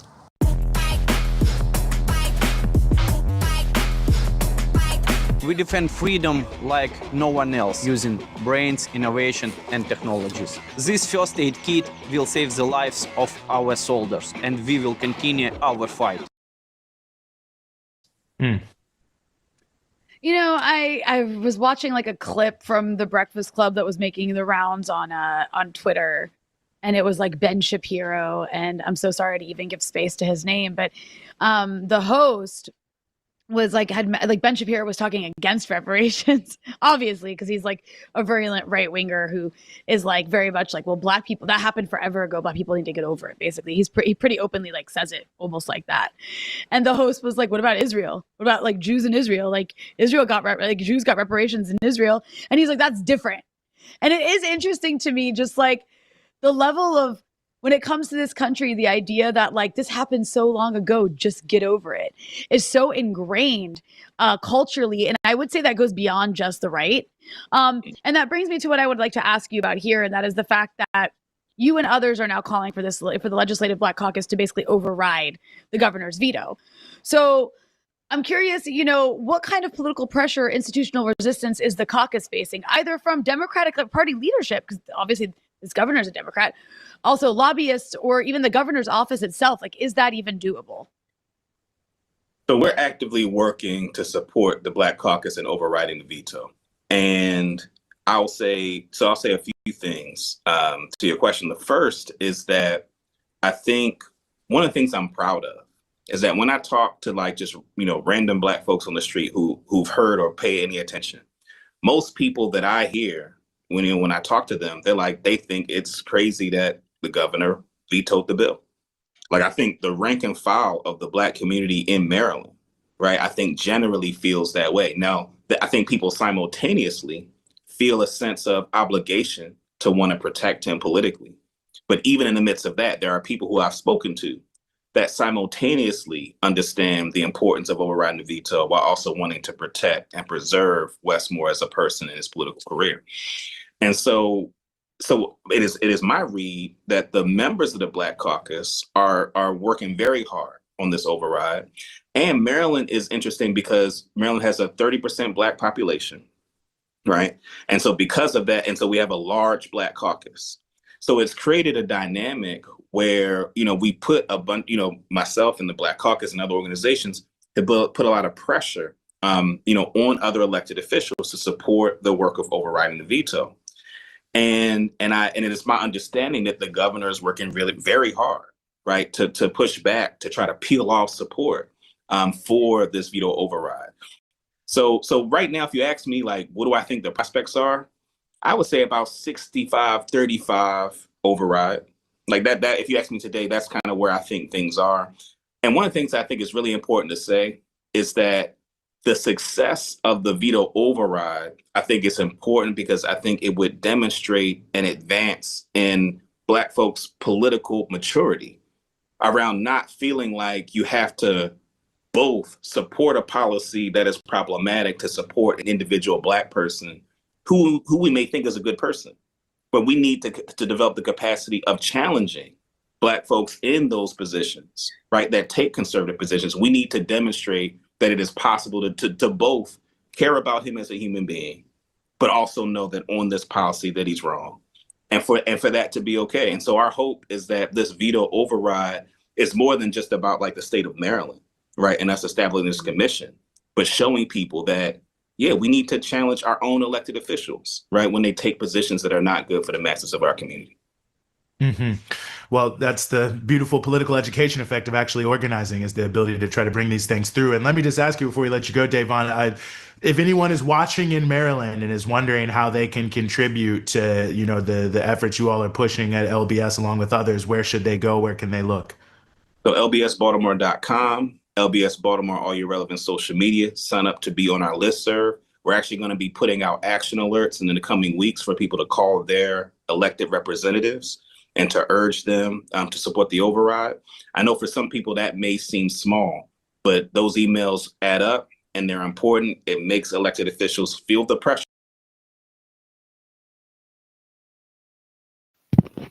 I gotta agree. Let me quick sell this. I gotta agree.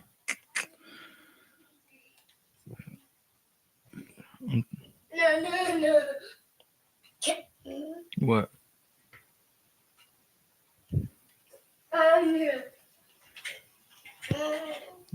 Don't close the door. What you and your mommy in there arguing about?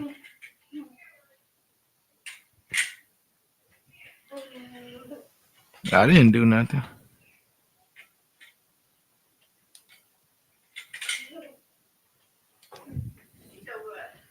The world's first titanium nonstick pan. It's gonna blow your hair back. I'm Mike Pagale, 3 Michelin chef, and I've been cooking.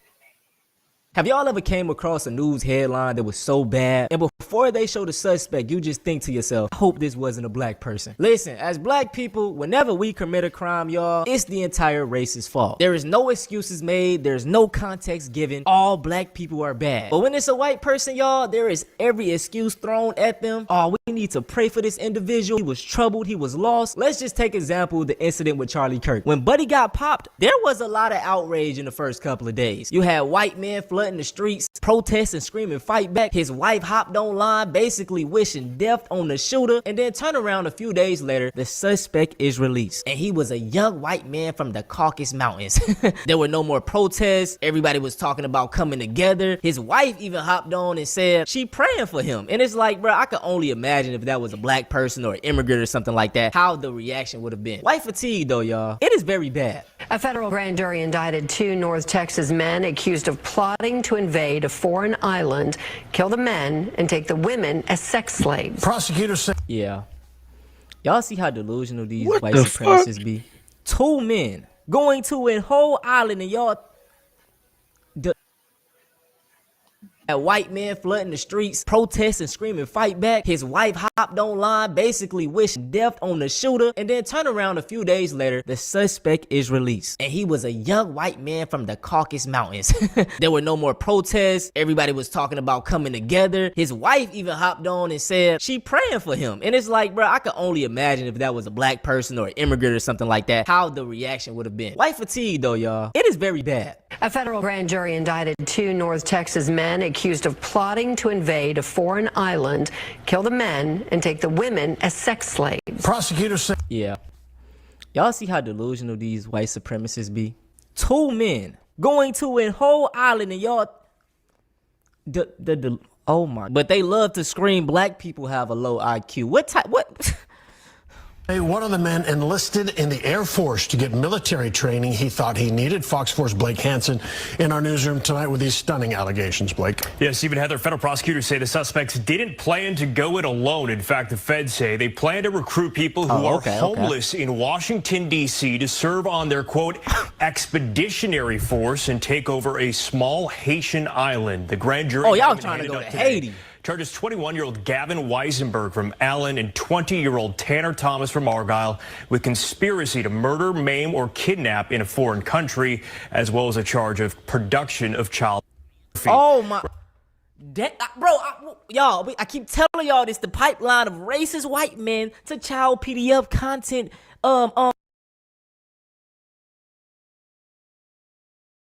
Yo, that was not the curveball I was thinking was about to show. I hadn't watched this video. Shout out to Antonio Speak.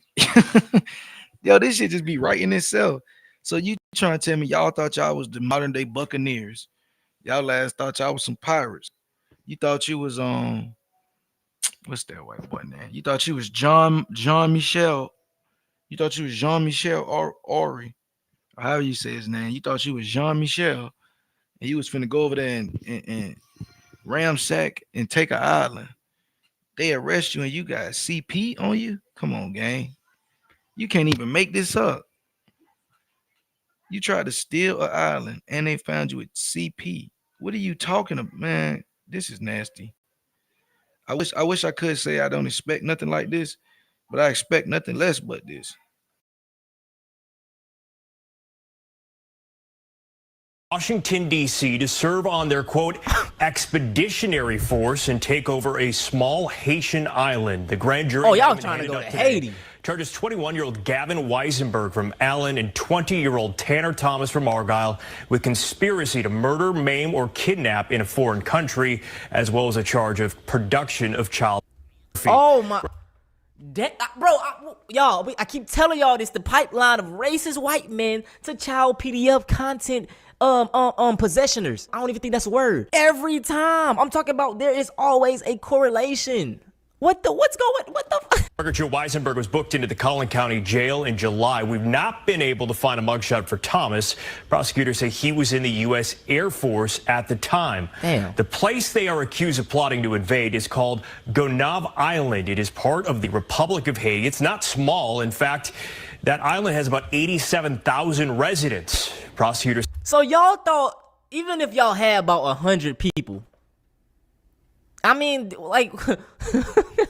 say Weisenberg and Thomas plan to lead that expeditionary force by sailboat to the island, murder the men, take control of the island, and then turn the women into sex slaves, according to prosecutors. The feds say the plan dates back to August of last year. They say Weisenberg enrolled in a Rockwall Fire Academy to learn command and control protocols, but flunked out in February. And they say he then traveled to Thailand to learn how to sail, but didn't enroll in the school due to the cost. The feds say Thomas, meanwhile, enlisted in the Air Force in January and in March changed his station assignment from Germany to Maryland to better coordinate the invasion and recruit the homeless population in D.C. This is why I have to make these videos, because people think that this shit is like, it's just online. No, these men were really going to the army just to be racist, like just to this is, yo, I know I'm kind of left leaning, but one thing I do promote, especially for my young black men, is the right to bear arms, man. Stay strapped. I go to the gun range at least twice a month, bro. I try to be on it, because you never know what these, you know what I'm saying? You got to stay protected, bro. We reached out to attorneys listed for Weisenberg and did not hear back. We could not find attorneys listed for Thomas. Prosecutors say they face up to life in prison if convicted on the conspiracy to murder charge. Hey parents, kids like us have a problem, and it's one that you can help solve. But most parents aren't even aware the... Get a ass the chair, bro. Get him up out of here, bro. Damn, y'all. This low-key scary, man. Who would ever have imagined neo-Nazis going into video chat rooms with children trying to recruit them? I'm an entertainer, pro-white entertainer. I hate non-whites. And you see they targeting kids. Hey, that pipeline. I know he got something on his computer targeting children, bro. Y'all, man, what's wrong with y'all, bro? And this is literally the reason why we have so many racist young white men that look up to, 1930s Germany and, you know what I'm saying, the mustache man, Nick Fuentes. They look at these type of people, they are indoctrinated. You know what I'm saying? Young as hell, just... Hey, bro, pay attention to what your kids consuming, because I be even seeing some black kids that be watching these type of people. You know what I'm saying? I'm like, what the man, what happened to us? Okay. That's exactly what our News Channel 5 investigation discovered. The neo-Nazi in this case is a guy named John Minadio, who is part of a group, the Goyim Defense League, that spent 2 weeks in Nashville back in 2024. I confronted him on the steps of City Hall. You have a problem with Jews in general, though. Yes, I do. And I had continued to watch this group's activities. What I was really stunned to discover was that he was going into video chat rooms that are popular with children, berating children of color. You look like an ugly trying to recruit white children. White power. There you go. Convincing white boys especially that they needed to get guns and get ready to kill black people. Shooting range, get ready to kill. It was, I think, by most people's estimation, pure evil. If you want to see my full investigation, in fact, you need to see my full investigation, it's online at newschannel5.com/hate. And shout out to the white people that do be standing up against this shit, dog. I'm gonna put the full stories all down below. But bro, it's just sad, dog. Like 2025, you would think shit would get better. You got motherfuckers planning to go take over whole islands of black people, telling young kids that who's to say they're not going to go to college, continue the same type of ideology. You know what I'm saying? Like. There's a January 6th rioter who was pardoned by President Trump has been arrested for molesting a child in Florida. 44-year-old Andrew Johnson is accused of molesting an 11-year-old boy 3 times last year. Johnson met the child on I'm gonna be so 100. If black people are known for being violent and killing people, white people are known for doing stuff like this. And if I wasn't no race, I would choose to do the black people crimes. We murderers and killers. Y'all rapists and child tittlers.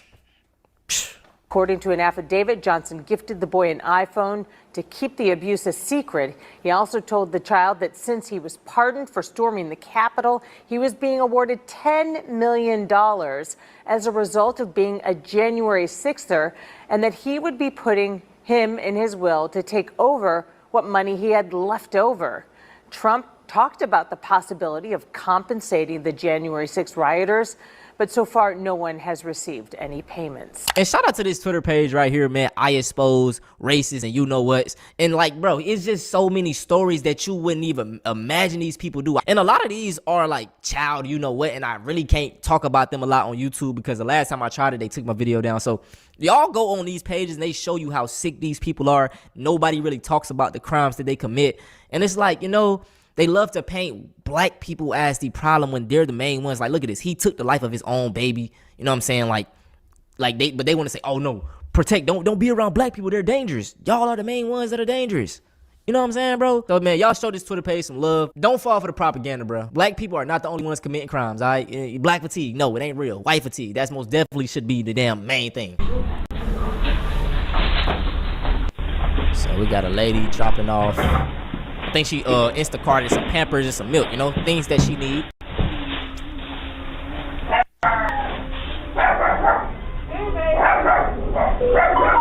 Dropping it off. Take the picture. She dropped it off, you know, did her thugger. Fucking guns up there for you. There's a camera right there.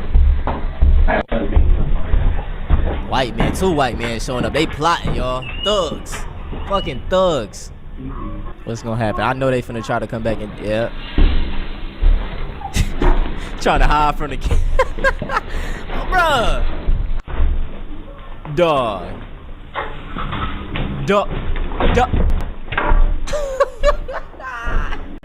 Nigga stole some milk. Nigga, you stole milk.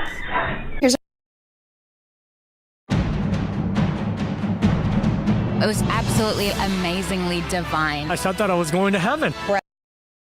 Here's a really weird family fact. My mom and dad and me and my sister all slept in the same bed growing up, and I slept in that bed till I was 8, and my sister slept in that bed till she was like 15. It was because we had no other rooms in the house. However, after my brother moved out and we had a free room, my dad decided to take me, and we were gonna sleep in my brother's room, just me and my dad. And no one thought it was weird. And I found out today that my mom knew my dad was using at this time, and my dad was acting so insane and weird. And when he was like, I'm going to leave you, my wife, to sleep in a different room with my 8-year-old daughter, no biggie, my mom didn't bat an eye. And then my dad slept in this room with me until I turned 13, and the only reason it stopped was because after I turned 13, I was like, this is super weird.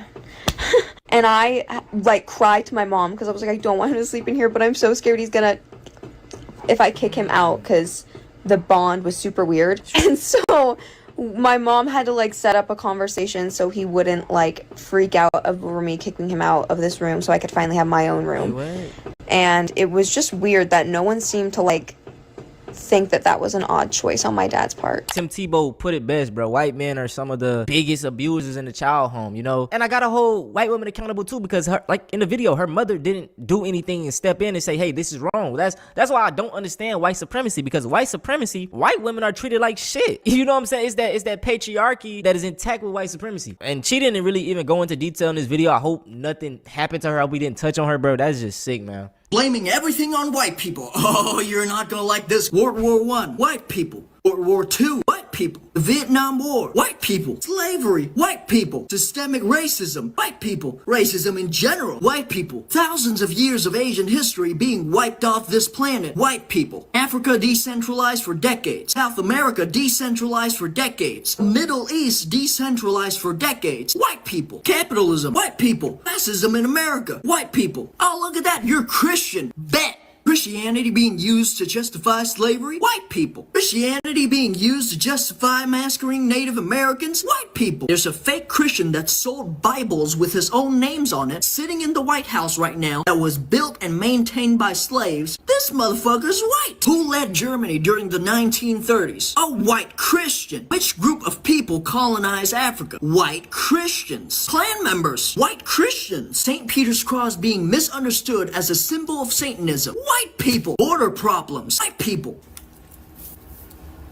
White people. The metal community being full of racist, ignorant bitches. White people. Speaking of that, Pantera. White people. The current dog shit state of the movie industry. White people and capitalism. The current dog shit state of the music industry. White people and capitalism. Specifically shit like Spotify. The current dog shit state of the gaming industry. White people and capitalism. Mount Rushmore. White people. This is some colonizer shit. Give native people their sacred land back. Dingoes. White people. The extinction of the dodo bird. White people. Fucking cave diving. White people. Last but not least, the useless existence of you and your mother. White people. That was 2 minutes of speed reading, and I'm barely on page 1 of the cracker book. Hey, bruh, he was on their ass, man. But I'm gonna say this. It ain't all white people, but it's probably gonna be a white person. I hope y'all enjoyed this video, man. Listen, don't fall for the propaganda with these black fatigue videos. Yes, black people commit crimes. Every other race commit crimes, but them highlighting one group and trying to make them the entire problem with the country is literally just propaganda. If you watching this video, bruh, and you got spare time, make some videos on these topics. You know, like, that's what they do for us, bruh. They put out our bad, do the same shit. Sometimes fighting fire with firework, man. No more talking, though. If y'all want to see something similar to this, go check out Even White People Got White Fatigue, man. Yeah, it's bad.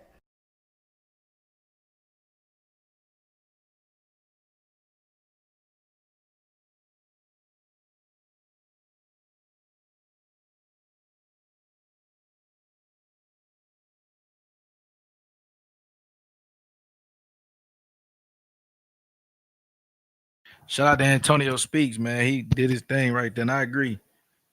You got some free time, man. Hey, everybody. Do what they doing. At a time like this, we can't forget that the fight for a brighter future isn't defined by... Yeah, we back. Yeah, we back. Now, today's video is going to be a follow-up video to the one I dropped in regards to that crazy story that came out. As you can see, the headline, 2 white men arrested for planning a military takeover in Haiti. Now, these 2 guys right here, 21 years old, 20 years old, Tanner Thomas and Gavin Eisenberg.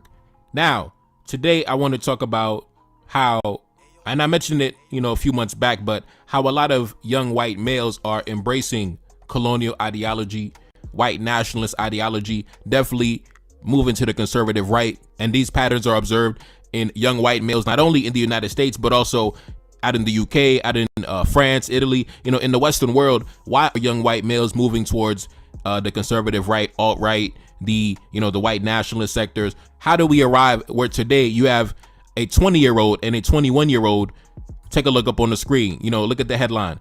2 Texas men indicted in a plot to kill the men and enslave the women and the children on a Haitian island. Where do these ideas even come from? For them to, they said they planned for over a year to carry out this operation. Now, if you did not watch the previous video I just dropped on the topic, go watch it. Over 40 minutes long. We go in deep.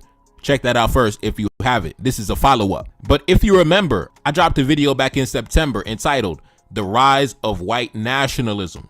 And that was a video foreshadowing the fact that I sounded the alarm that there's a lot of young white males in their early 20s, maybe even their late teens, mid 20s, late 20s, young men in the prime of their life, and they're embracing fully, all type of what we deem to be, definitely white nationalist ideology, colonial ideology, right?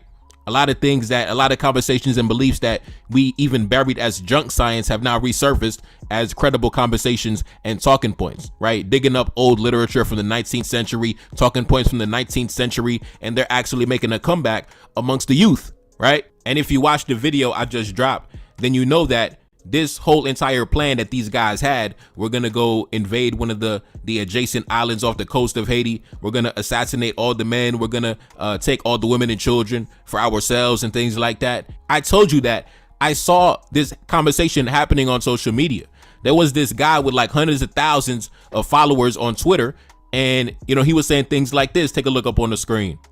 I don't see a reason why we cannot invade Haiti. Haiti has a bunch of islands off the coast, right? He was saying things like, I have around 50 armed men who have reached out and volunteered to invade Haiti just for the fun of it. Don't tell me that it isn't impossible. He would say things like, we are invading Haiti. This is serious.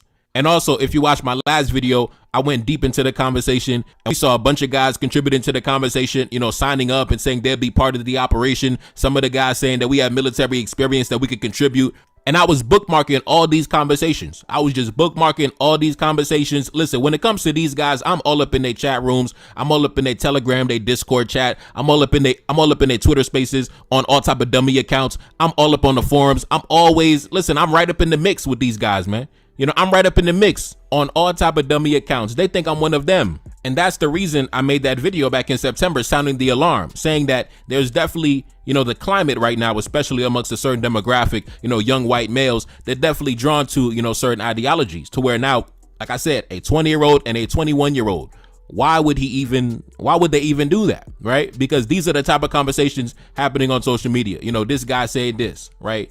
And keep in mind, this guy had hundreds of thousands of followers on social media. He said, in the coming weeks, I will put out a survey for those looking to join the Haitian invasion. I will ask about skills, fitness, military experience, and religion. If needed, you will be called upon prior to the invasion. I will discriminate against every protected trait, and I will only take the best. I'm working on funding. I'm very serious about the invasion of Haiti. Now, there were a bunch of people in the comment section, a whole bunch of people saying, listen, I'm down. Listen, let's do it. Let's go. But there were actually a few guys in the comment section that actually went out and took action and planned for an entire year, signed up for the Air Force, gained experience learning how to sail a boat, the whole shebang. They really was like, let's go invade Haiti. Now, back to what I was saying about, young white men embracing colonial ideology, white nationalist, conservative ideology. That's where it's at right now. A lot of these guys, one thing they brought back that was dead and buried, right? Back in the 19th century, the conversation surrounding IQ, right? The conversation surrounding IQ, that dates back to the 19th century white supremacists, anthropologists, and guys like that put it in literature. The idea of a supposed racial hierarchy, right? That's something that I've seen that has been brought back to the forefront, right? That ideology went dormant for a little while. It was very popular back in the 19th century. Now I see that is brought back to the light as well, right? So back to what I said, I got all type of little dummy accounts where I observe their conversations, right? I observe, what type of conversations are these guys having? So when they were having these conversations dating back to over a year ago, talking about let's go invade Haiti, let's go commit atrocities in Haiti, I was bookmarking all these conversations. Like I said, I'm in all them little Discord servers, the Telegrams. I'm all up in there, in camouflage, as if I'm part of the family, right? But I'm simply gathering intelligence. Sometimes I participate in the conversations. Sometimes I don't. But if I do participate, I usually undermine the conversation. The reason your nose is always blocked, it's not what you think. You're not sick, but you always feel like you are. Blocked. And one thing I notice about these guys, especially, the young white male, and what attracts him to these ideologies is you can tell there's an aura of insecurity, surrounding them. There's an aura of the victim, playing the victim, right? Reverse racism. They really believe in reverse racism. Like, for example, when remember Irina Zarutska, the lady who lost her life on the train to the crazy black dude with schizophrenia, right? Things like that. They take little, cherry pick situations and oh man, we're under attack. you know, we're under attack by the blacks, we're under attack by all these different groups, we're under attack by the migrants, we're under attack. These guys really believe they're under attack, right? That's one thing that also drives them to these ideologies as well in these spaces. Also, besides the case of Irina Zarutska, the case of Carmelo Anthony and Austin Metcalf, right? Those little things, I noticed that they take little situations like those and that really galvanizes them. Oh man, we're under attack. You know, if the roles are reversed and things like that, these guys always complaining. They really think like everybody's out to get them. Everybody's out to get me. I'm the white man, the reverse racism. They out to get me, the minorities, my population, the birth rate, the immigrants, the blacks. That's one thing I noticed observing these guys in their spaces, right? In the little forums and chat rooms and telegrams and everything like that. And they talk very casually about committing atrocities, right? Very casual. Like even when they were talking about invading Haiti and let's just go to Haiti and commit mass atrocity, they're very casual, as if everything is one big joke. And usually when I'm in their spaces, you know, on the dummy accounts, I say things like this, you know, man, you know, real men don't blame minorities, right? Real men build themselves up. You know, maybe we should just focus on self-improvement and being the best version of ourselves and just stop blaming the blacks all the goddamn time. You know, if we're real men, then the blacks cannot stop us if we claim to be, you know, real men and things like that. You know, we so-called built civilization. We should be able to stand on our own 2 feet without even thinking about the blacks. You know, I be in their spaces saying things like that. I'd be like, man, if what we say, if our ideas, right, if our ideology is really strong, and I believe it's strong, guys, I believe it's strong, but if our ideology is really strong, then how come we keep losing our women? How come we keep losing the women in our community, right? How come we keep losing the women, you know, to the blacks? Why is that, guy? I be in there trolling them boys. I be in there trolling them, bro. You know, they think I'm part of the family. I come in, you know, subvert the whole conversation, undermine the whole conversation. So I follow all of these so-called influencers and all these guys who are prominent voices in those spaces. So I seen that conversation in live action. I seen them every time they talked about invading Haiti. That was a constant. That was something that periodically, you know, kept coming up every now and again. Let's go to Haiti with, you know, a group of armed men and let's commit atrocities against the local population.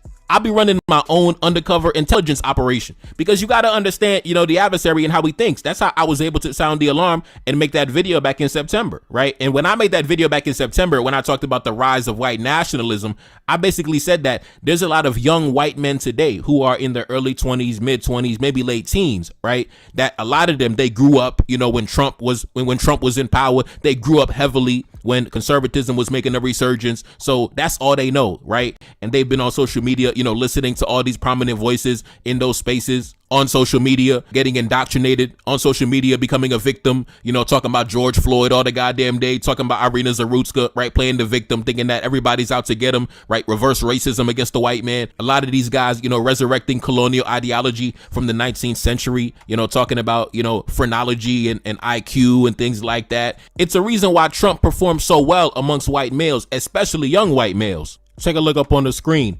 White men favor Donald Trump by a wider margin than any other major race or gender. So this is where the climate is at, right? Listen, them boys making a comeback when it comes to the 19th century ideology. So much so that they're actually planning international terrorist attacks against black countries. Now, I actually want to play a clip of, you know, Charlie Kirk, the individual who recently passed away, what he was saying about Haitians, you know, right around that time, right? September 2024, right? Around the exact same time that these guys started having a conversation of let's go over to Haiti and commit mass atrocities against the locals, right? Let's go back to see what Charlie Kirk was saying back in the day. Thank you for being a member, and stay safe in Alabama, and pray Trump wins, or else things are going to get really bad. They're going to get even worse. There will be hundreds of thousands of Haitians brought into Alabama, and they will become your masters. There will be hundreds of thousands of Haitians brought into Alabama, and they will become your masters. There will be hundreds of thousands of Haitians brought into Alabama, and they will become your masters. My wife thought I was cheating on her because I look so dressed up lately. Truth is, I'm just wearing jeans. Yes, a well-fitted... All right, we back. Now, that's why I say, man, propaganda is so crazy, because all of this really started because Trump, when he was running on his campaign, he just decided to make Haitians the topic of conversation for whatever reason. And that seemed to galvanize his base for whatever reason, man. A lot of these guys just have a bone to pick when it comes to Haitians, right? They just got a bone to pick. And really it's blacks in general, but I don't know what it is, you know, when it comes to Haitians. I don't know. We just be chilling, minding our business, man. But these guys, they just love talking about Haitians. I remember even last year around the exact same time, if you look at the dates, right? Look at the date of this article, September 2024, right around the exact same time they started talking about committing atrocities in Haiti. A Louisiana politician, Clay Higgins, walked back his racist comments about Haitians after receiving backlash, right? I did a video talking about this guy last year around the time that he said it. Let's jump into the article. Louisiana politician Clay Higgins has received backlash in recent days for amplifying false claims about Haitians eating pets and calling them thugs in response to a report by the Associated Press. So as you can see, man, propaganda is so real, right? Because when you spread negative and false propaganda against a demographic of people, you can actually inspire individuals to actually take action based off that propaganda, right? When you dehumanize a group of people and spread negative propaganda against them, don't be surprised when you have some individuals that say, let's go take them out, right? Let's go slaughter them. Let's go violate those women. Let's go violate the children over there. All because a negative climate of propaganda surrounding Haitians during that time, during the Trump campaign, right? Of course, myself, I was online doing the counter propaganda, but obviously there's only so much I could do. And my channel was definitely way smaller back then than it is right now. And even still, my channel is still up and coming on the rise. And that's why propaganda, that's why the media, that's why really making sure certain narratives are not allowed to gain traction is so important, because it can actually have consequences and results in the real world.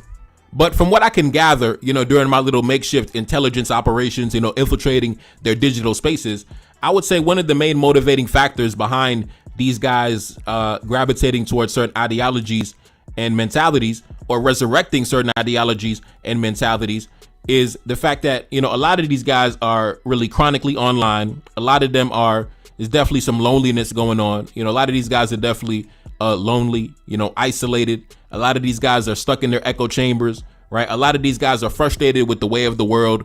They really believe that the world is out to get them. They really believe that they're the victim in the grand scenario. In the grand scheme of things, they believe that they are the victim. They definitely, one thing I notice is there's a lot of insecurity around women. They definitely focus very heavily on black men with white women. They talk about that a lot in their spaces, right? Black men dealing with white women. That bothers them a lot. They hate to see that. They hate to see that, man. They hate to see a black man with a white woman. They always talking about that. Oh, and for some reason, though, they have no problem, being with other groups of women. They have no problem being with Asian women, Chinese, Korean, Japanese, whatever. They have no problem being with, Hispanic women. They have no problem being with black women. That's one thing that I noticed. They're split in the space. There are some of these guys in these so-called, white nationalist spaces that believe that we can also, deal romantically with black women and still at the same time be card carrying, far right leaning conservatives, white nationalists. And there are others that believe in we got to be with the white women and have white, children, and the birth rate has to increase dramatically and things like that. Oh, that's another thing. The birth rate conversation, very heavy in those spaces. But in summary, man, conservatism is making a resurgence. White nationalism is making a resurgence.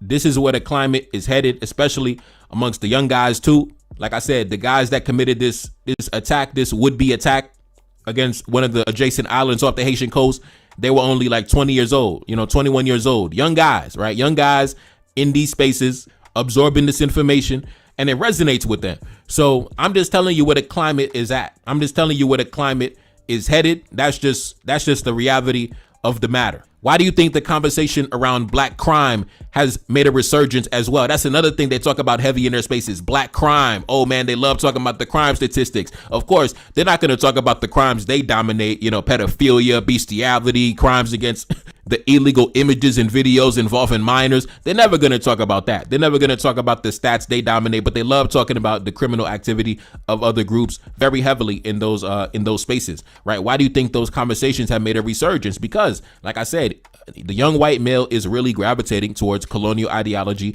white nationalist ideology. And today we see the results of that by we have two knuckleheads from Texas that were going to carry out terrorist attacks off the Haitian.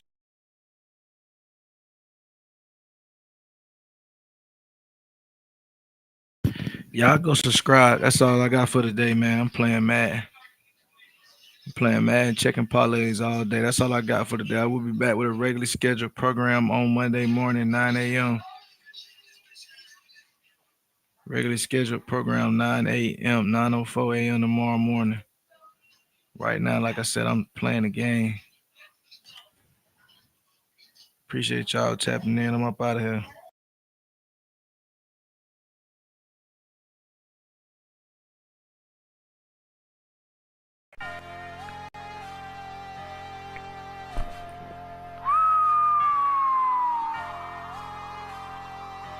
Fuck them. Damn, Blade, you going crazy? Niggas say they ain't from Africa. Niggas think they from America. Bitch ass niggas, Smiley Cyrus ass nigga. Fuck you talking about, old grinding ass nigga? Wayne mad. Hey, let's go. So I hit the pedal, niggas already up this bitch line again. All these niggas running, but they ain't gonna tell you, nigga, they tryna fit in. All these niggas cap as fuck, I'm telling you, already know it.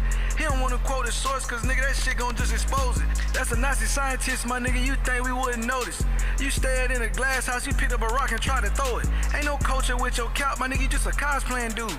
Just a bunch of pseudo-prophets, nigga, without a single peer review. Turn a meme into a thesis, now you claiming it's the proof. When you go live, niggas get high off misinformation like a penthouse view. Niggas, they dumb as fuck.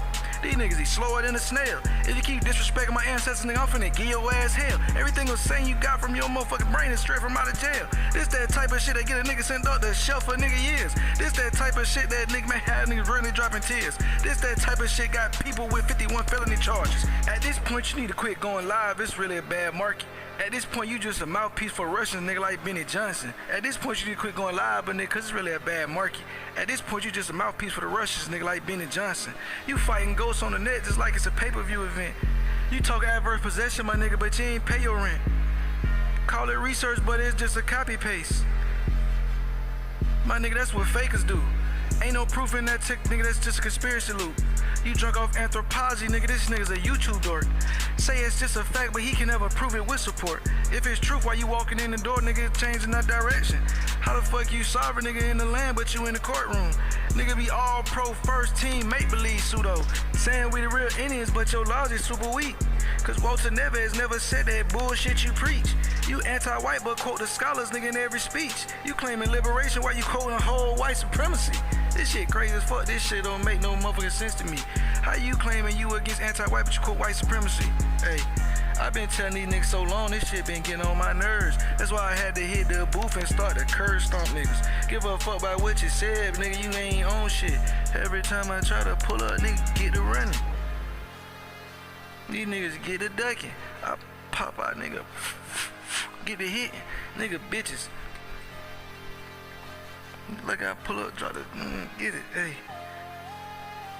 Niggas bitches, we gon' pull up with the switches, get the yeah.